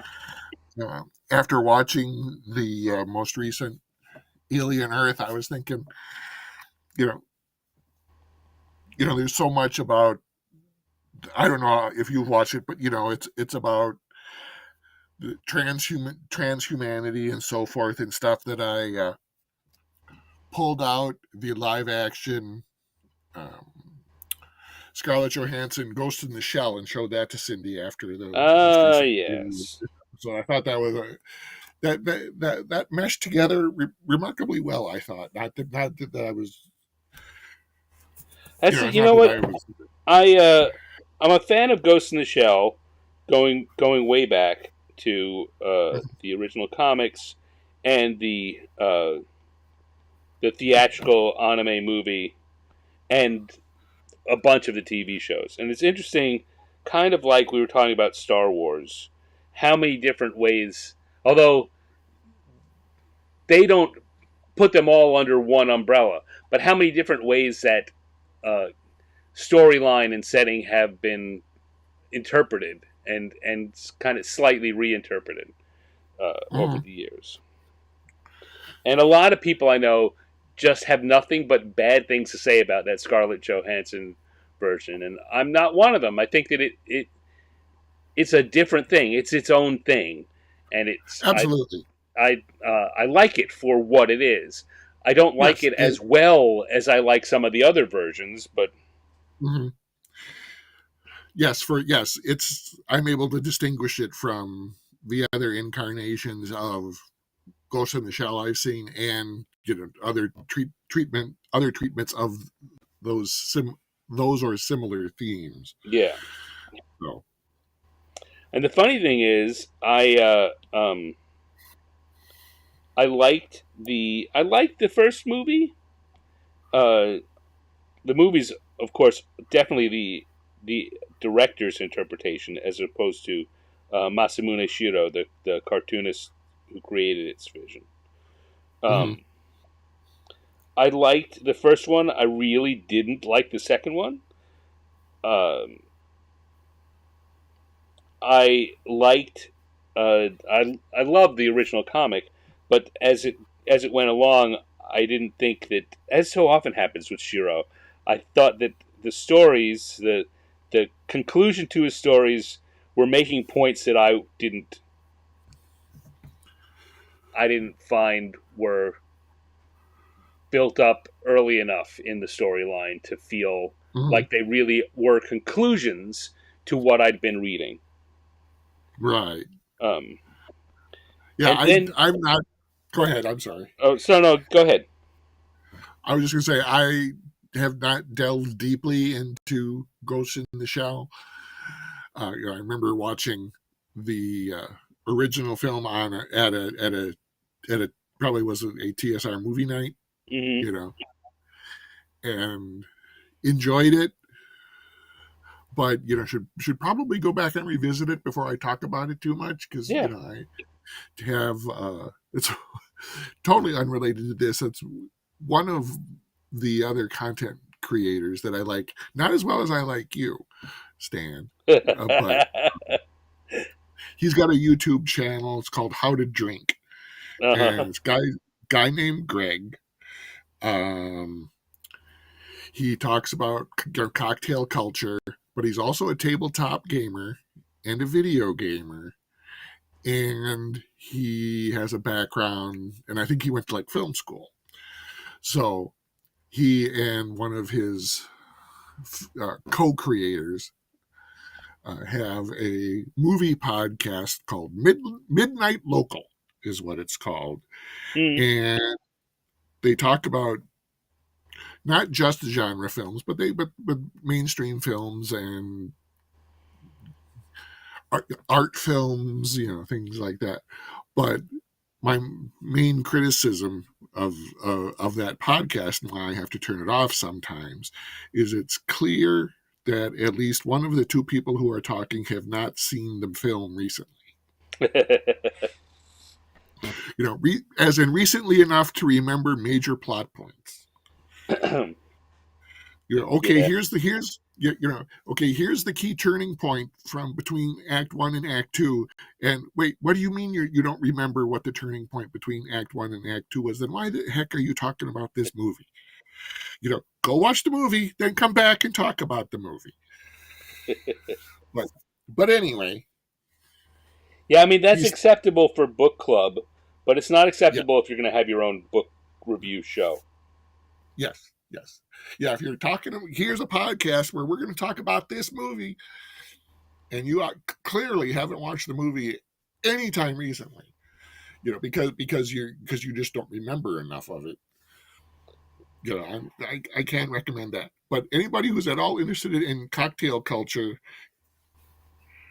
geez, what's the big deal about cocktails? Because that was kind of how I found his YouTube channel, How to Drink. It's like, well, what's the big deal? And of course, there's incredible depth and history to it, and how cocktails got big in the second half of the 19th century, and we're going along into the 20th century until, of course, at least here in the United States, prohibition came in and just collapsed it.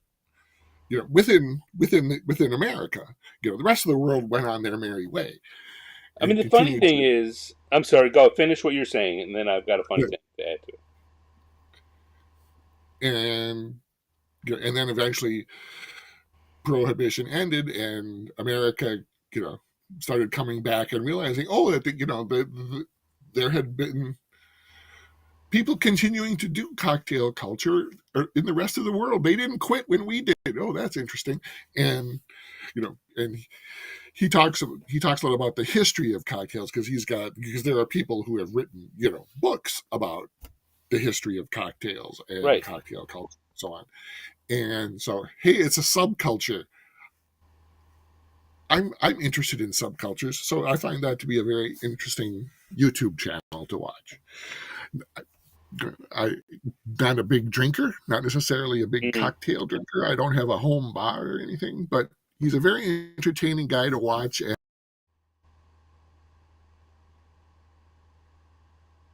Dale, you cut out there.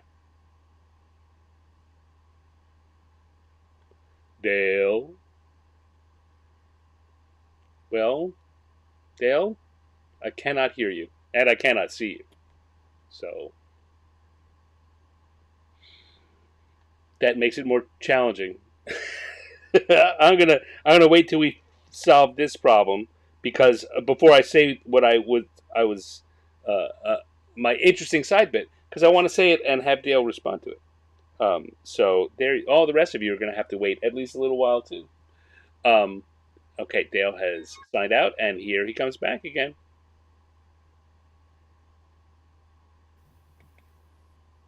Hello? I reloaded. Can you hear me? I can hear you now. Okay, good. Can you hear it? Yeah, that's good. Yeah, I swear I didn't do anything. I didn't touch anything or anything. No, it happened right in the middle of a sentence. I reloaded, so apparently it's back. So. All right. So you were saying you're not a big drinker, but you find this interesting. Yes. Point made. Go ahead, Stan. You talk. All right. The thing I was going to say is one of my big influences artistically is the caricaturist Al Hirschfeld. Mm-hmm. Yeah, we've talked about him before. Yeah. I have a book here, which is a reprint of a book he did in 1932. The book is Al Hirschfeld, The Speakeasies of 1932. Oh, cool. And at each of the he of course was in New York. He went to the places he and his friends would go to, and he and his friend wrote up about these various. This is the Dizzy Club, and it gives a kind of history of what it is and what you'll find there. And at the bottom, they've got a bunch of drinks. So, I mean, cocktail culture did not disappear. It also went underground in speakeasies. And he's got a whole book for each one of the bars. He's got a drink from that bar. That's true. It didn't stop. The public. Yeah. The open public cocktail culture. Michael in chat asked, "Did you know that speakeasies were invented in Pittsburgh?" I think I had heard something about that at some point. That the first speakeasy was in Pittsburgh. Of course, there's not a speakeasy, quote unquote, but the one thing the place that I've been back in the day that gave sort of speakeasy vibes was the Spy Bar in Milwaukee. I can't think of the name now. You know, we're going to laugh at you, but now that you've done that, I can't think of it off the top of my head either. It's the Safe House. Safe House, yes, thank you. I could think of their signature cocktail, oddly enough, the Spy's Demise, but I could not think of Safe House. But yeah, the Safe House, yes. So Hirschfeld did this Speakeasies of 1932, and to go along with it, somewhere along the line, I came up with this. This is the nightclub map of Harlem from about the same era. Oh, to be a time traveler and to be able to go and visit some of those places and it's got, in that time. Got a names of a bunch of clubs and grills and speakeasies and things like that on it. So I keep those together. Anyway. Well, thank you for sharing that, Stan. You're welcome, Dale. So we'll come back here and start drawing a little more. How are you doing, sir? I haven't talked to you in a few weeks. What's going on in the world of Dale? Things are going pretty well. Yeah. Working, so that's always that's a continued income. That's always good. Yeah, tell me about it. Cindy's craft store is doing well. Good. Even though this is the summertime, and summertime is the slow time for this sort of thing. For crafting, yeah, I would imagine so. Yeah. But you'd think she'd worked in marketing for 20 or 30 years, because she runs sales and classes and giveaways, and one of the things that a few of the store owners there in that craft mall did in the last several weeks was put together school supply backpacks for kids going back to school and maybe don't have access to all the supplies that they might need.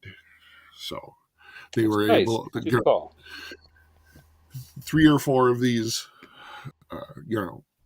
very small craft businesses managed to provide and fill, I think it was over 50 backpacks full of school supplies for kids in Racine. So nice.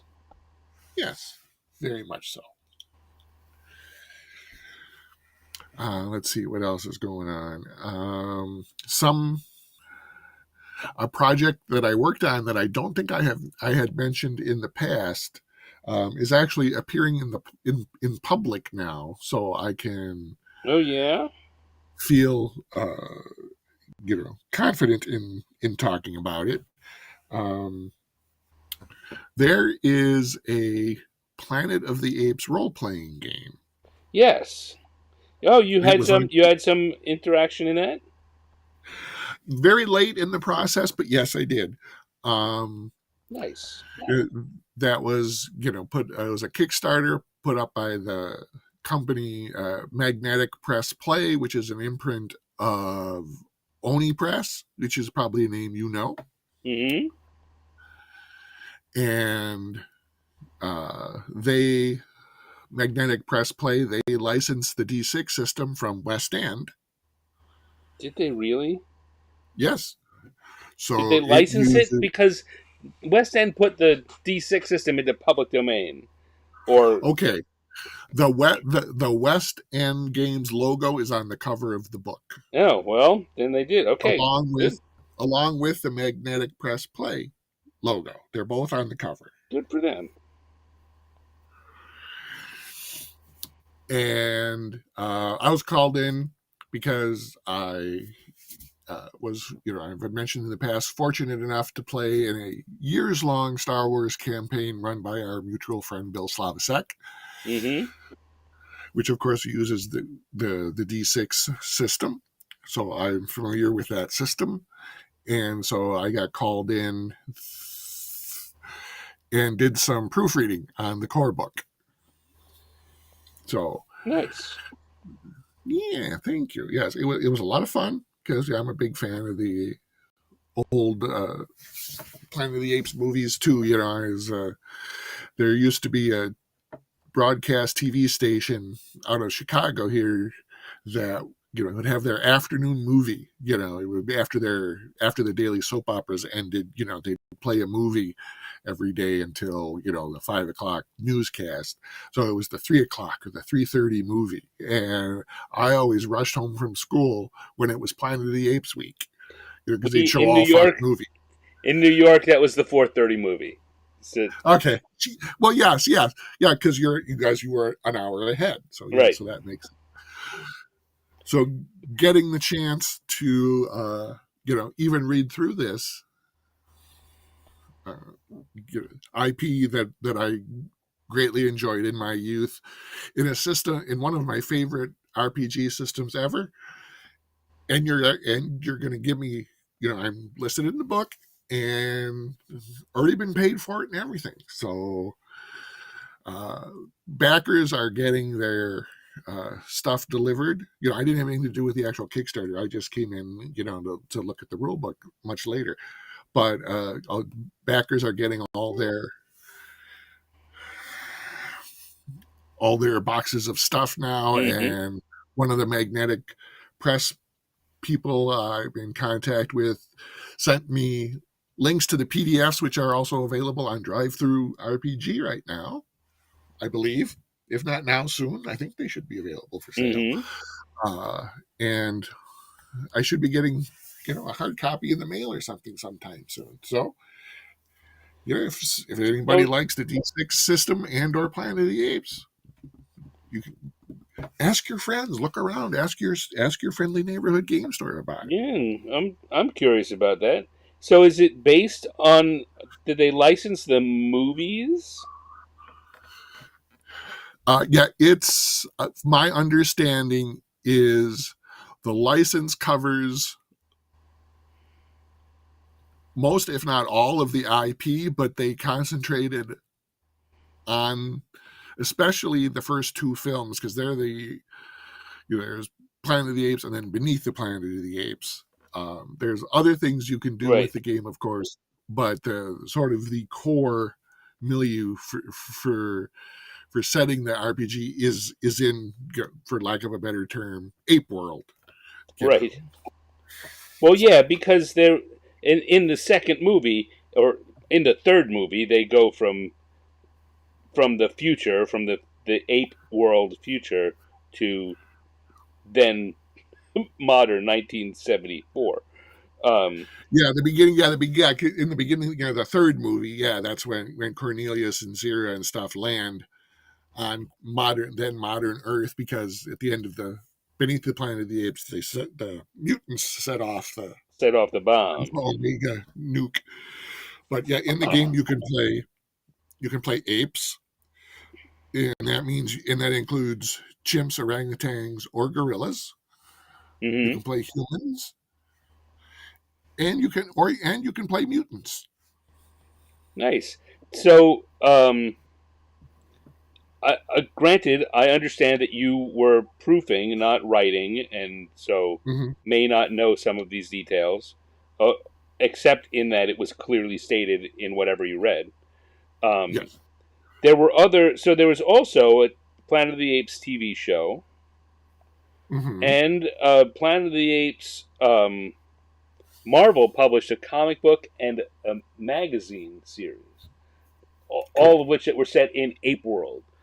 Do you know if it handles any of the material from those?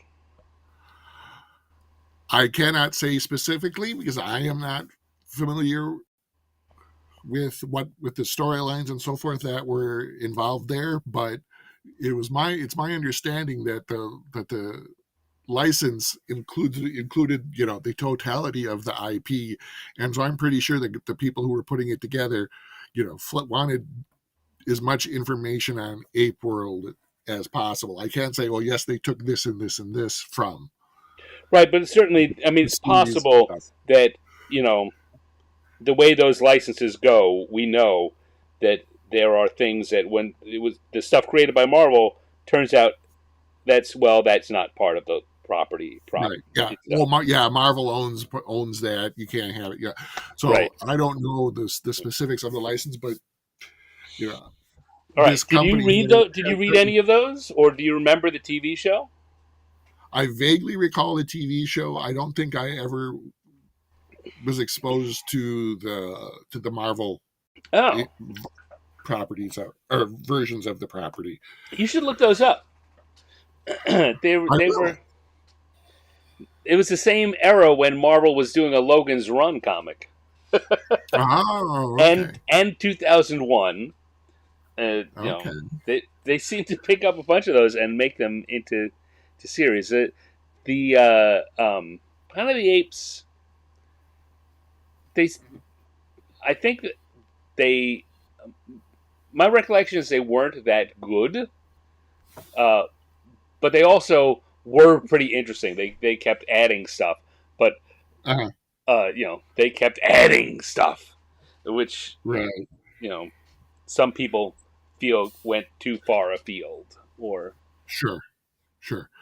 but they also, like I say, they had the comic book, and then at the time, Marvel also was producing newsstand magazines, which were allowed to be more adult and more Mm-hmm. violent. Um, they had the Deadly Hands of Kung Fu. At the same Right. time that there was a Master of Kung Fu comic, there was a Deadly Hands of Kung Fu magazine that had a lot more brutal kung fu fights and people getting beat up and stabbed and shot. Mm-hmm.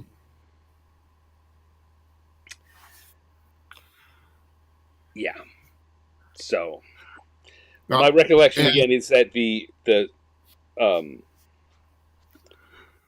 Planet of the Apes magazine stuff was allowed to be more grown up. mature.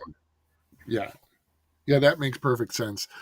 Of course, the magnetic press play people, didn't just do a core rule book and then cut you off there. They did a quick start box set. Mm, They also did source book, which I did not look at. Um, but obviously in those first two films, space travel and at the time NASA right. was a big part of the human astronauts within Ape World. And so there's a source book called the ANSA files because NASA wouldn't let them use NASA for some Right. reason. So they say, all right, we'll switch the N and the A. So there. So instead of the NASA files source book, it's the ANSA files source book, which is a lot more campaign and adventure information about Ape World. So some of those questions that you asked may well be answered in that book, but I didn't proof that book. So Okay. Yeah. No. I mean, just curious. Sounds great, and there's particularly if what you did work on, you are recommending. So even more. yes, beautiful full color throughout. The art style I found was fascinating. I didn't necessarily see the art style in the beginning, but once I got looking at PDF proofs later, where everything was laid out in color, it's very reminiscent. It's very true to the movies. Because the apes look like apes from the movies, and Right. everything. The style, I don't know how I would describe it. It was almost as if the art for the RPG was like concept art for the films. Huh. You know, Cool. Hello, it's Linnea. Welcome. Good to see you. Um, did the book that you looked at have a bunch of adventures in it, or was it all, basically just the rule book?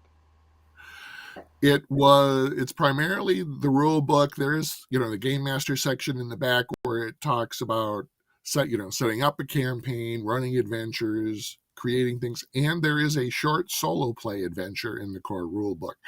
So if you're wondering, well, okay, how do I run this game though? Like I said, there's a short solo play, sort of a little pick a path adventure that you can, the purchaser of the book can go through and go, oh, okay, all right, so this is kind of how you would set up an adventure like this. And then if nobody else happens to have the rule book, well, you can kind of take that scenario and use that as your campaign launch. It's like, okay, guys, hey, you guys want to play Planet of the Apes? Okay, we're going to use this little scenario here that I'm already familiar with because I went through it. Our mutual friend John Ratliff has done a lot of work. Chaosium did quite a few solo play Call of Cthulhu products in the Yeah, yes, Alone Against the Blank. yeah, Yes. and John Ratliff has uh, translated most of them into playable adventures that he's run through.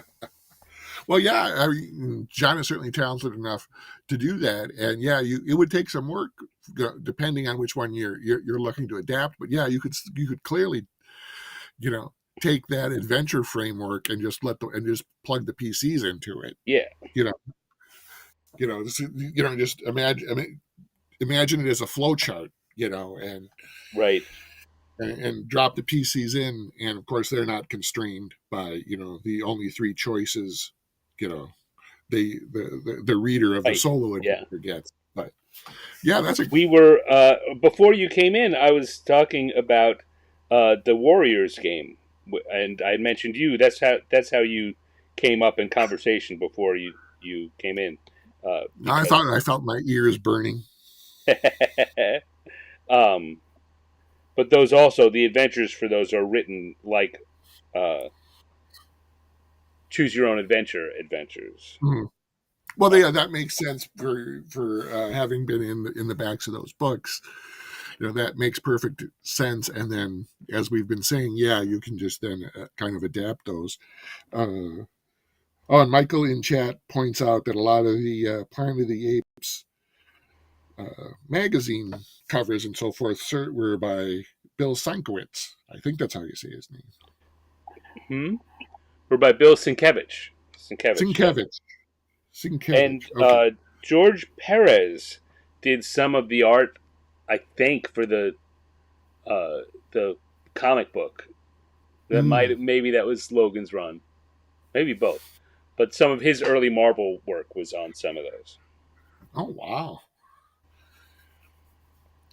Sienkiewicz, that's how you say his name? Yes, I've been saying that name wrong for 50 years, so thank you well, for correcting. the only reason I know is because there have been a number of articles where that question comes up, and I've seen it written a few times. Sienkiewicz.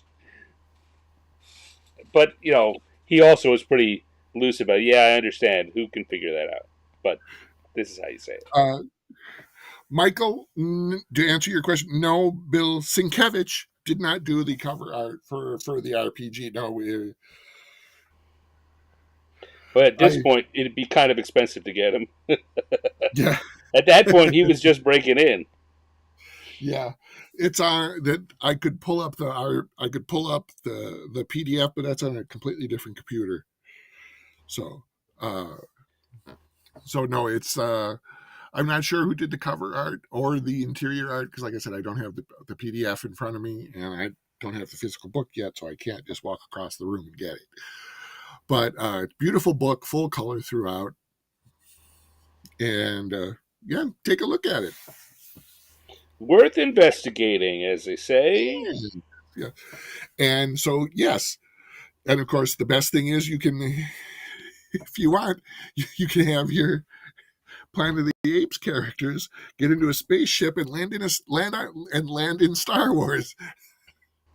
And Because suddenly hey, the you have G6 system. Spaceballs. Yeah, yeah.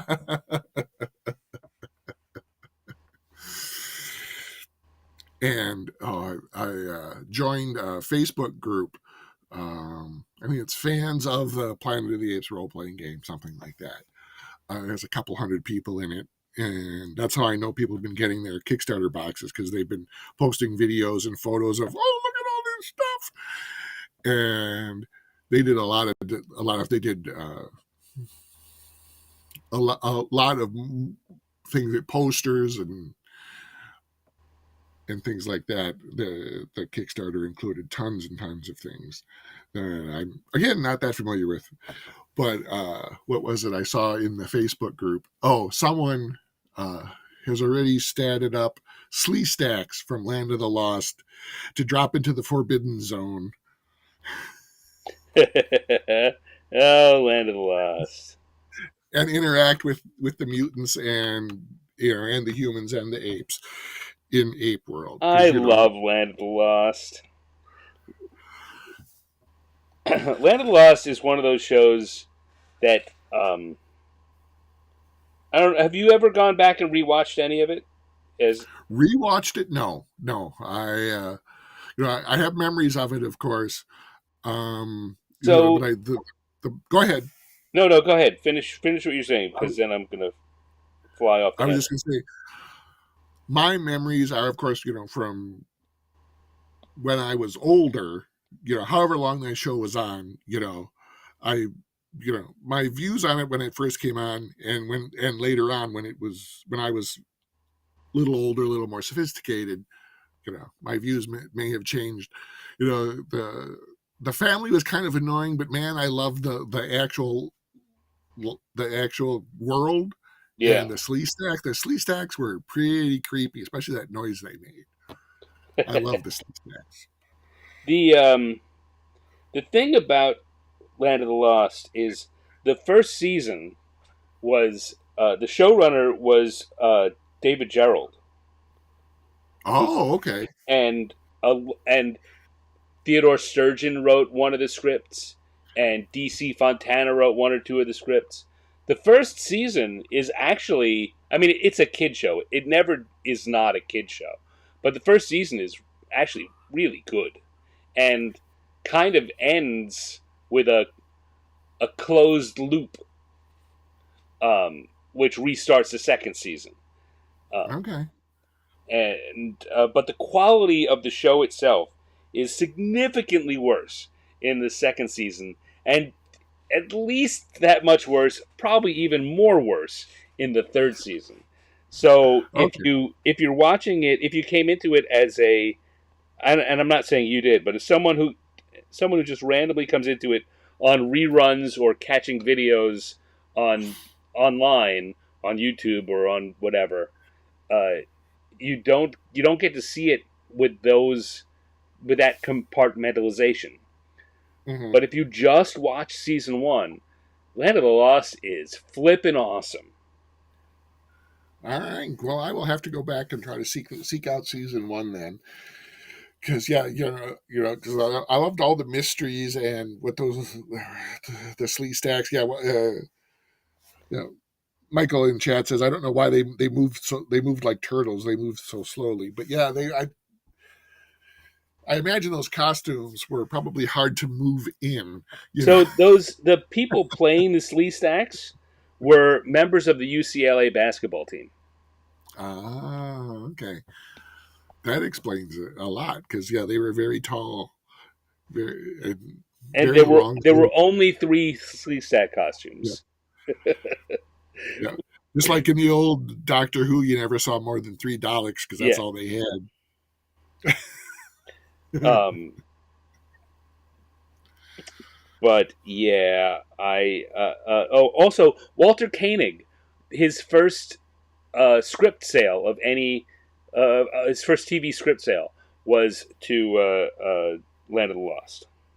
Oh, good for him. Okay, I'm definitely intrigued. I'm definitely going to have to go back to that. Yeah. All right, I think that's all the drawing I'm going to do on this. Just a little more. There's mountainy background stuff, but I think I'm going to do all that in color. Well, that's some very detailed work you got going there, Stan. And I especially liked how you were saying earlier with Jeff, like how you completely drew the tree, even though Yeah, the goblin's probably is going to be in front of it.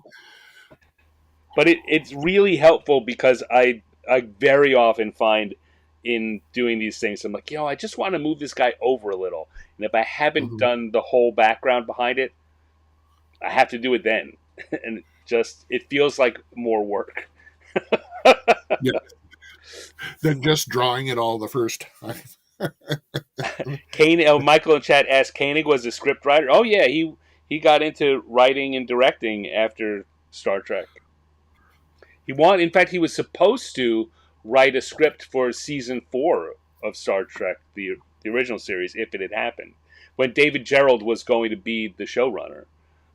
But when that didn't happen, Gerald, they stayed in touch, and Gerald brought him over for something to do for the. Oh, was it? No. It was for the Star Trek animated series where Gerald was also the showrunner, and Koenig. That was my next question. I was going to ask, weren't they involved in the animated show? Yeah, I think Koenig did get to sell a script for that, but the Land of the Lost one was first.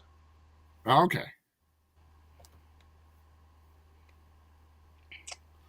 Anyway, Shattered Obelisk.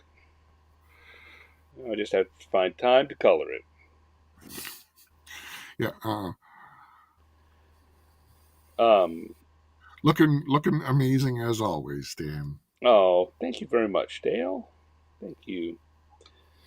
Let's see if there's anything else interesting I can show folks while we're sitting here. This, of course, is last week, so I brought this up earlier. Finished the Super Team Handbook.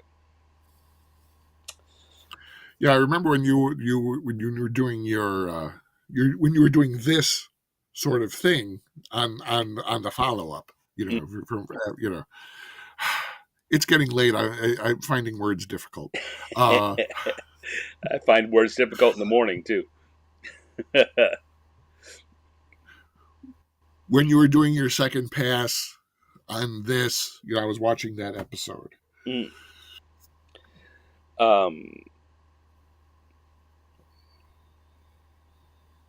Glad to have had you there. Let me see what else. What else is interesting going on here? There's John and Jen. Speaking of, you mentioned John. Oh yeah, these are my four John friends file. Wife, Janice. Yeah. John and Janice and their two cats. Mm-hmm. House Panthers of Happiness. Yes, I did both a square icon version and a greeting card version. There you go.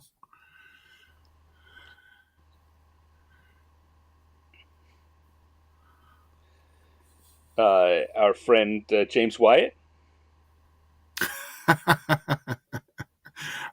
haven't seen James in a long time outside of a couple of photographs, but yeah, that looks like those photographs. He's got the long hair. I mean, his hair was always kind of long when I was. It's gotten very, very long now. Not very. Yes, I've seen some photos online. Whoa, really long hair. I over the years I've used 3 different iPads since I've been drawing. Okay. I think 4 different iPads overall. But one of the problems I had with the last one was that I didn't buy extra storage on it, and so with the size of drawings like this, I didn't fill it up quickly. But towards the end of its life, my iPad was almost completely full, and the first one that I used for drawing, I did buy extra storage on, so I just used that. I dumped everything on there. But when I got this new one, I bought a terabyte of. This has got a terabyte of storage on this. Okay. So I have over the last few months been on certain days when I just can't bring myself to focus on anything, been spending time transferring files from the other two so I could have all my drawings on this one, all the drawings I've done in the Procreate app on this. And I just finished that the other day, which is where that drawing of John and Janice came from, the backup over to here, and a few other things. Well, congratulations on that transference. I have a big transference job ahead of me that we don't need to go into. But on the other hand, I'm going to say don't let this terabyte be the only place you keep this art, Stan. Because if it's all backed up other places too. But the difference is that I mostly back it up in Photoshop format. The file format is Photoshop. But when I back it up on the iPad, I can keep it in the native Procreate file. and the reason that that's important is that when it's in the native Procreate format, I can create videos. Process videos are automatically created, even Okay. after I transfer it back and forth. So I can come to this drawing of John and Janice, which I did 2 or 3 or 4 years ago on another iPad, and I can still open this up and play a time-lapse replay of the drawing being created. Ain't technology wonderful? It is. It is. Now the Photoshop format would have all the finished drawings with all the layers and all the various things, so I could do stuff. But it wouldn't have this. Mm-hmm. And I just think it's nice to be able to take any drawing I've done and create a process video for it. Mm-hmm. Time-lapse photography. It's like it's not just like it. photography. Yeah. Yes. Hey, Chris Andrew has shown up. Hello, Chris Andrew. I see. Our droid visitor MBT 808 says, after seeing all the D&D book covers, I think it would be neat to see Stan tackle one of the early Dragonlance covers. I did one. I was going to say, didn't you do? I did the first novel cover. The Autumn. Dragons of Autumn Twilight. Yes, the only one I could think of at this late hour was the third one, Spring Dawning, and I knew that wasn't it because I knew it was autumn, winter, and spring. All right, so but Autumn Twilight. Back, and I can open that up down here. And I have. There it is. Yeah. There we go. Yeah, I have probably a couple of old tablets around here somewhere that I eventually just kind of, they got old, they got clunky, they kind of stopped working. We started using them as backup files for extra places to keep PDFs and stuff like that. Before there was such a thing as Dropbox and cloud storage and terabyte storage devices. Right. And things like that. I also have like half a dozen Dropbox accounts with different email addresses, right? Because too cheap to pay for the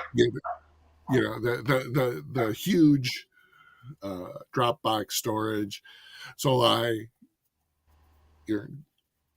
create multiple free accounts for multiple free accounts.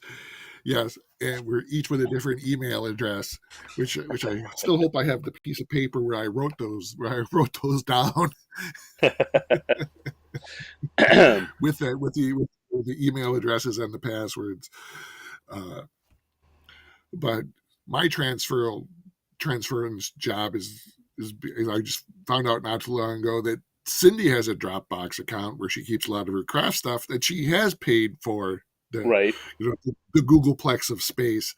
So it's like, all right, well, I could just transfer all my stuff into her, into that account that we're already paying for. And so, I can have my hundreds and hundreds and hundreds of PDFs safely secured in case I ever, live 150 years. So I live long enough to read them all. But as I was joking with Cindy not too long ago, like every generation, we're getting older. You and I are not as young as we used to be, Stan. We've talked about that. Oh yeah. But as I pointed out to Cindy not too long ago, hey, thus far, all evidence points to me being immortal. So that's great. I haven't died yet. Yeah, because I survived everything so far. The day that I'm proven wrong, I guess I won't care. Yeah, exactly. And Chris mentions, yes, Dragons of Autumn Twilight. Sadly, 2 seconds after they posed for that photo, the red dragon ember ate them. Well, clearly that was a promotional shot.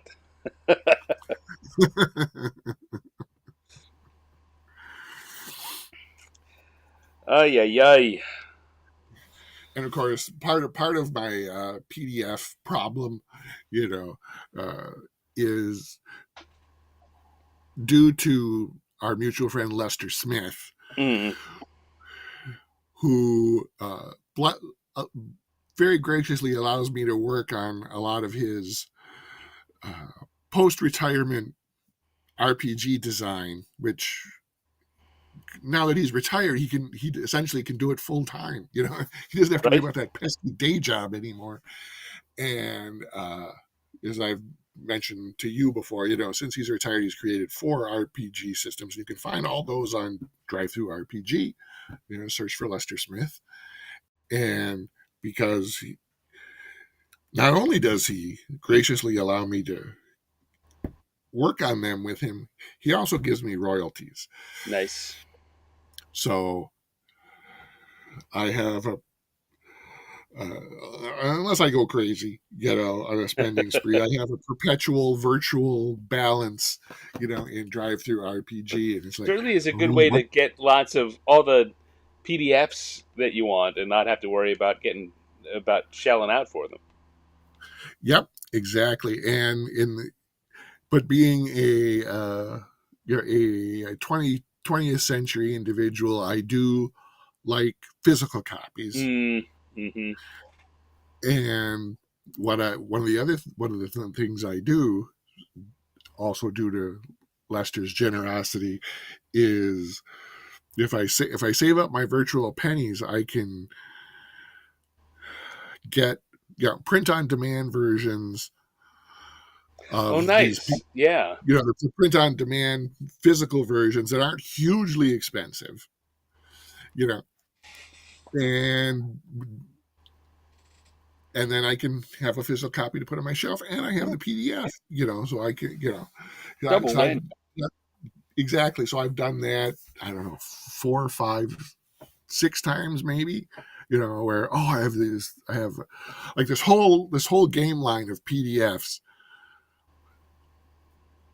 and I'll get the core rule book in print on demand physical copy, you know, just so I can show, so, you know, Right. so I could have, if I again live to be 150 and can run all of these games at some point, you know, I will have a physical copy to say, here, see, this is what this game is about, you know. Here, page through it, see if you think it's cool, you know. So I have um, Colonial Gothic, Mm.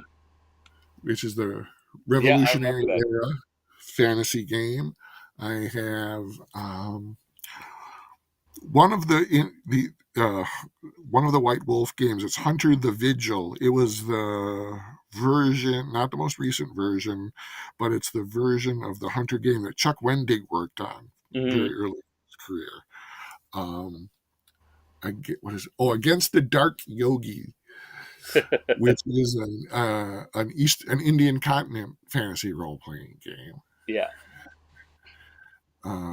Surreptitious Um, says Rob Schwab releases a lot of great stuff in for Shadow of the Weird Wizard and for Shadow or of the Demon Demon Lord. Lord, yes. It just has PDF products that you could get printed on demand through Hmm. drive-through. Um, Michael says that's why I worked at a comic book / gaming store after I retired, just to pay for my hobby. yeah. Employee discounts. Mm. So before we wrap up, Yes, sir. I wanted to, and while we're digging through the uh, the archives of my my iPad, I Hmm. wanted to show here. These are the e-cards that I've made over the last few years. Every year for birthday, on if you're a friend of mine, I say Facebook, so it's air quotes. If you're on the friend list, Facebook tells me it's your birthday. I make a new card just about every year so that I send out this is my card as opposed to whatever generic one anyone could get off the internet. You get one, this is the stand card. Hmm. Which are always wonderful and very, very, oh, I know you do one a year, but that's something you didn't have, something you don't have to do. And every year when you send me that one on my birthday, it makes me very happy that Stan sent me a card, and I get to see it the rest of the year too, because with our mutual friends. But yeah, getting that Stan card every year is a very happy thing. So I am sometime very soon going to be doing a quick Kickstarter of selling printed versions of not all, but a bunch of these cards. And so I thought this is a good place to show some of them off. Show off. Now, not all of these will make it into the final one, but these are the ones I have done. The first one here goes back to COVID year. Yep, I was just going to say that's got to be 2020. And that was also, I decided after, I think I did this one first. And okay. COVID got worse, so I did the mask version. Okay. Well, I know you're aware of this, Stan, but copyright notices on these things, with the dates, you might want to consider doing stuff you're going to have printed professionally. Yeah, well, when it comes time to print them, it won't just be the file sent to the printer. I will set it up. Okay. This one came with the I don't. It's not on here because I don't know whether I did it as an actual card or I had it printed in another file. But this is Happy Birthday. Yes. Right, but this one always. Yeah, I don't remember seeing that one before. I could be wrong, but I don't recall that. Yeah. The Hedgehog of Happiness. The Hedgehog. Birthday wish so happy, only a hedgehog could deliver it. Yeah. This one I only send to friends who will appreciate it. This has never been the official one of the year, but I think I send this to Rob Schwab and Ken Hite every year as their card. Well, if anybody would appreciate it, that it's those two.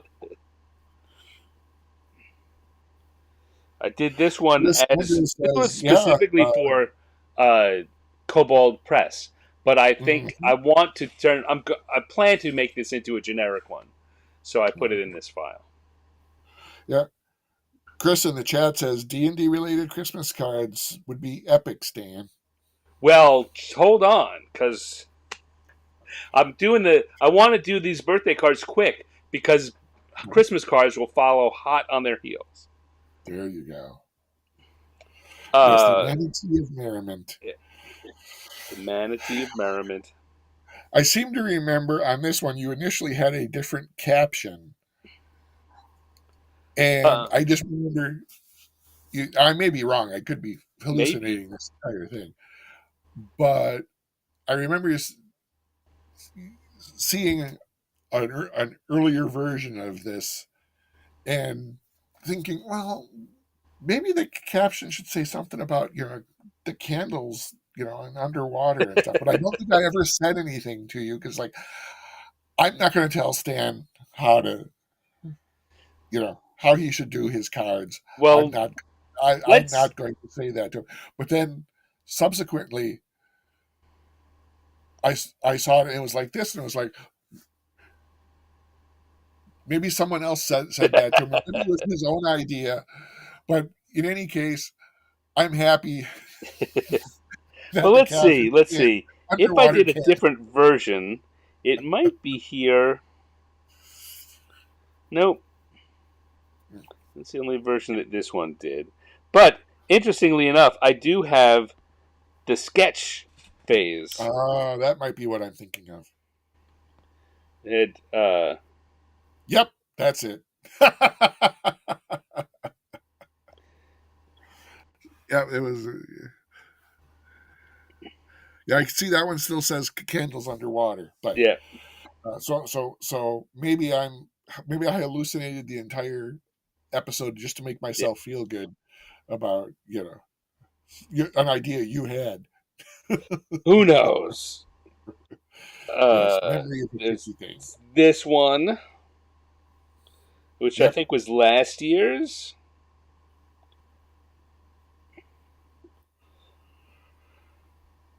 And this is this year's. Mm-hmm. Yeah. It's not cake, but I like it. Yeah.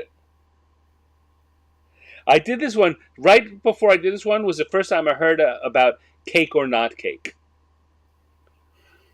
Um, do you know about cake or not cake? No, the only thing that is popping to mind is the old Carlin bit meat about meat cake. Meat cake. Yeah, no. Apparently, this is a video. Might even be a TV show on some cable channel. Of is this a cake or is it not a cake? That's showing pictures of things of people making these crazy, crazy cakes that look like the real thing, and you've got Oh to yes, guess: okay. is it a cake or is it not a cake? Which Yep. I thought was hilarious, which inspired me to do this. Is it cake? Is a fun show, says Chris Andrew. Okay, so there you go. Is it cake? Look it up. Yeah, it sounds familiar now that you define it. All right, Um, so then we've got the. I did this. I, it's a show on Netflix, says David Schwartz in the all right, chat. there we now even know where to find it. I Yep, love you folks. I've got such a great audience. you do. All right, so here's a Valentine. I figure I can sell this next year, next February. Mm-hmm. Just kind of get an Etsy store or something. I don't have a lot of Valentine's Day ideas, but I think this one works. Got International Hobbit Day, and there's John showing up again. Mm-hmm. And here is the start of some holiday cards. Uh, What's that punch made out of, Stan? I don't know. Don't ask. Don't ask.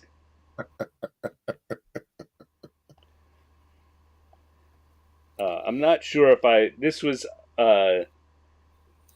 I did this as the um, promo thumbnail for an episode of Random Encounters, Mm. and then I reused it as a card. And I keep thinking, well, I can't use it in these dimensions, but maybe I'll make use of it somehow. I think visually it's a good kind of multi uh, multi belief system card image. Yes, very much so. Um, this was past year's holiday card that I sent around to people. So I've been making these cards for the last 5 to 10, no, closer to 10, 8 to 10 years, and I should, as surreptitious or Chris pointed out earlier, I should definitely make it possible for people to buy them and send them to their own friends. Mm-hmm. So that was the outside, and there's what the inside was.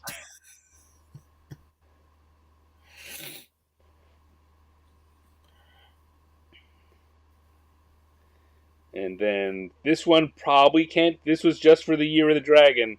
Probably Right. can't reuse this, but it was good for that year. Not for another 11. Yeah, Well, it's it's 25. got a while Yeah, before another that 11 could be years. reused.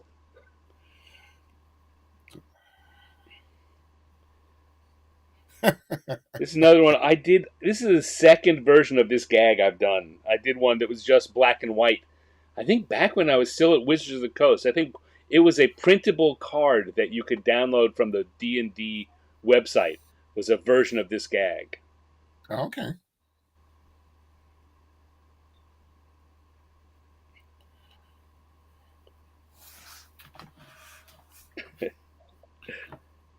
I like this one. Yes. Oh, yep. Naughty list.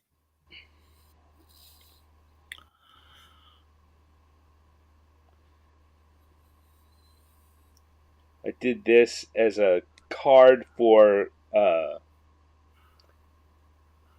Rogue Genius games to send to their customers and business partners. I love that Rogue Genius guy there. Yeah.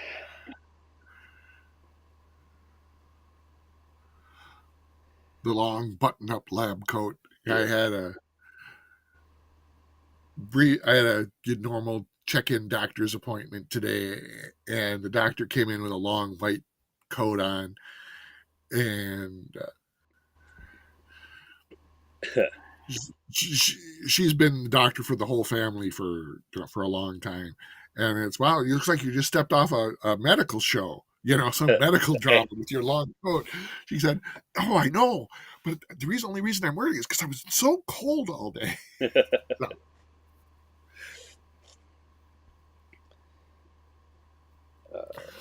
Here's another one. I like how that came out. Yes, I love the lights around the dragon horns. Well, as long as medical shows have popped into my head, I don't know if you have. I think it's on, was it HBO Max or whatever they're calling it now? Do you watch medical shows at all, Stan? Not some, but I haven't watched a lot recently. No. Well, I would give my highest recommendation to The Pit, which is set in Pittsburgh. I've heard really good things about that one. Yeah. That is not just a great medical show. That's a great TV show. Holy cow.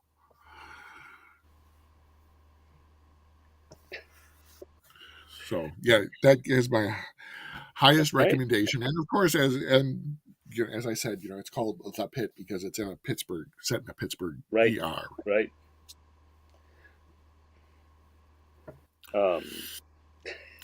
Barbarian claws. Oh, and that's a candy cane purple worm. Okay. I was a little too close to the screen, and it's like, what the hell is that? I couldn't differ. I was confusing the bag, the smiley face bag he's holding, and I was trying to make that part of the creature, and it's like, oh, that's just not working. So, oh yes, okay, they're completely distinct. Oh, here's another one that can't get reused, but it's really good at the end of the year of COVID. Yes.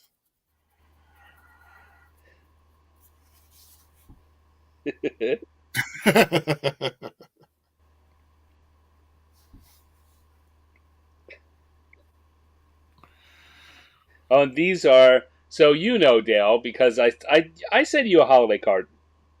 Yes, you do. Right? And so when folks are on my holiday card list, I send the card and a sticker for the upcoming Lunar New Year. And I'm getting close to having completed the cycle. There you go. Yeah, Michael in chat is talking about, yes, the pit was actually filmed in Pittsburgh, and his sister ran into star Noah Wyle. Oh, Noah Wyle. Yes. No longer playing the young, fresh-faced resident. He's the grizzled. He's grown. He's the grown up. Grizzled doctor who's probably been there almost too long.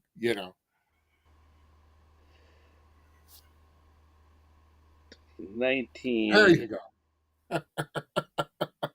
20. 21.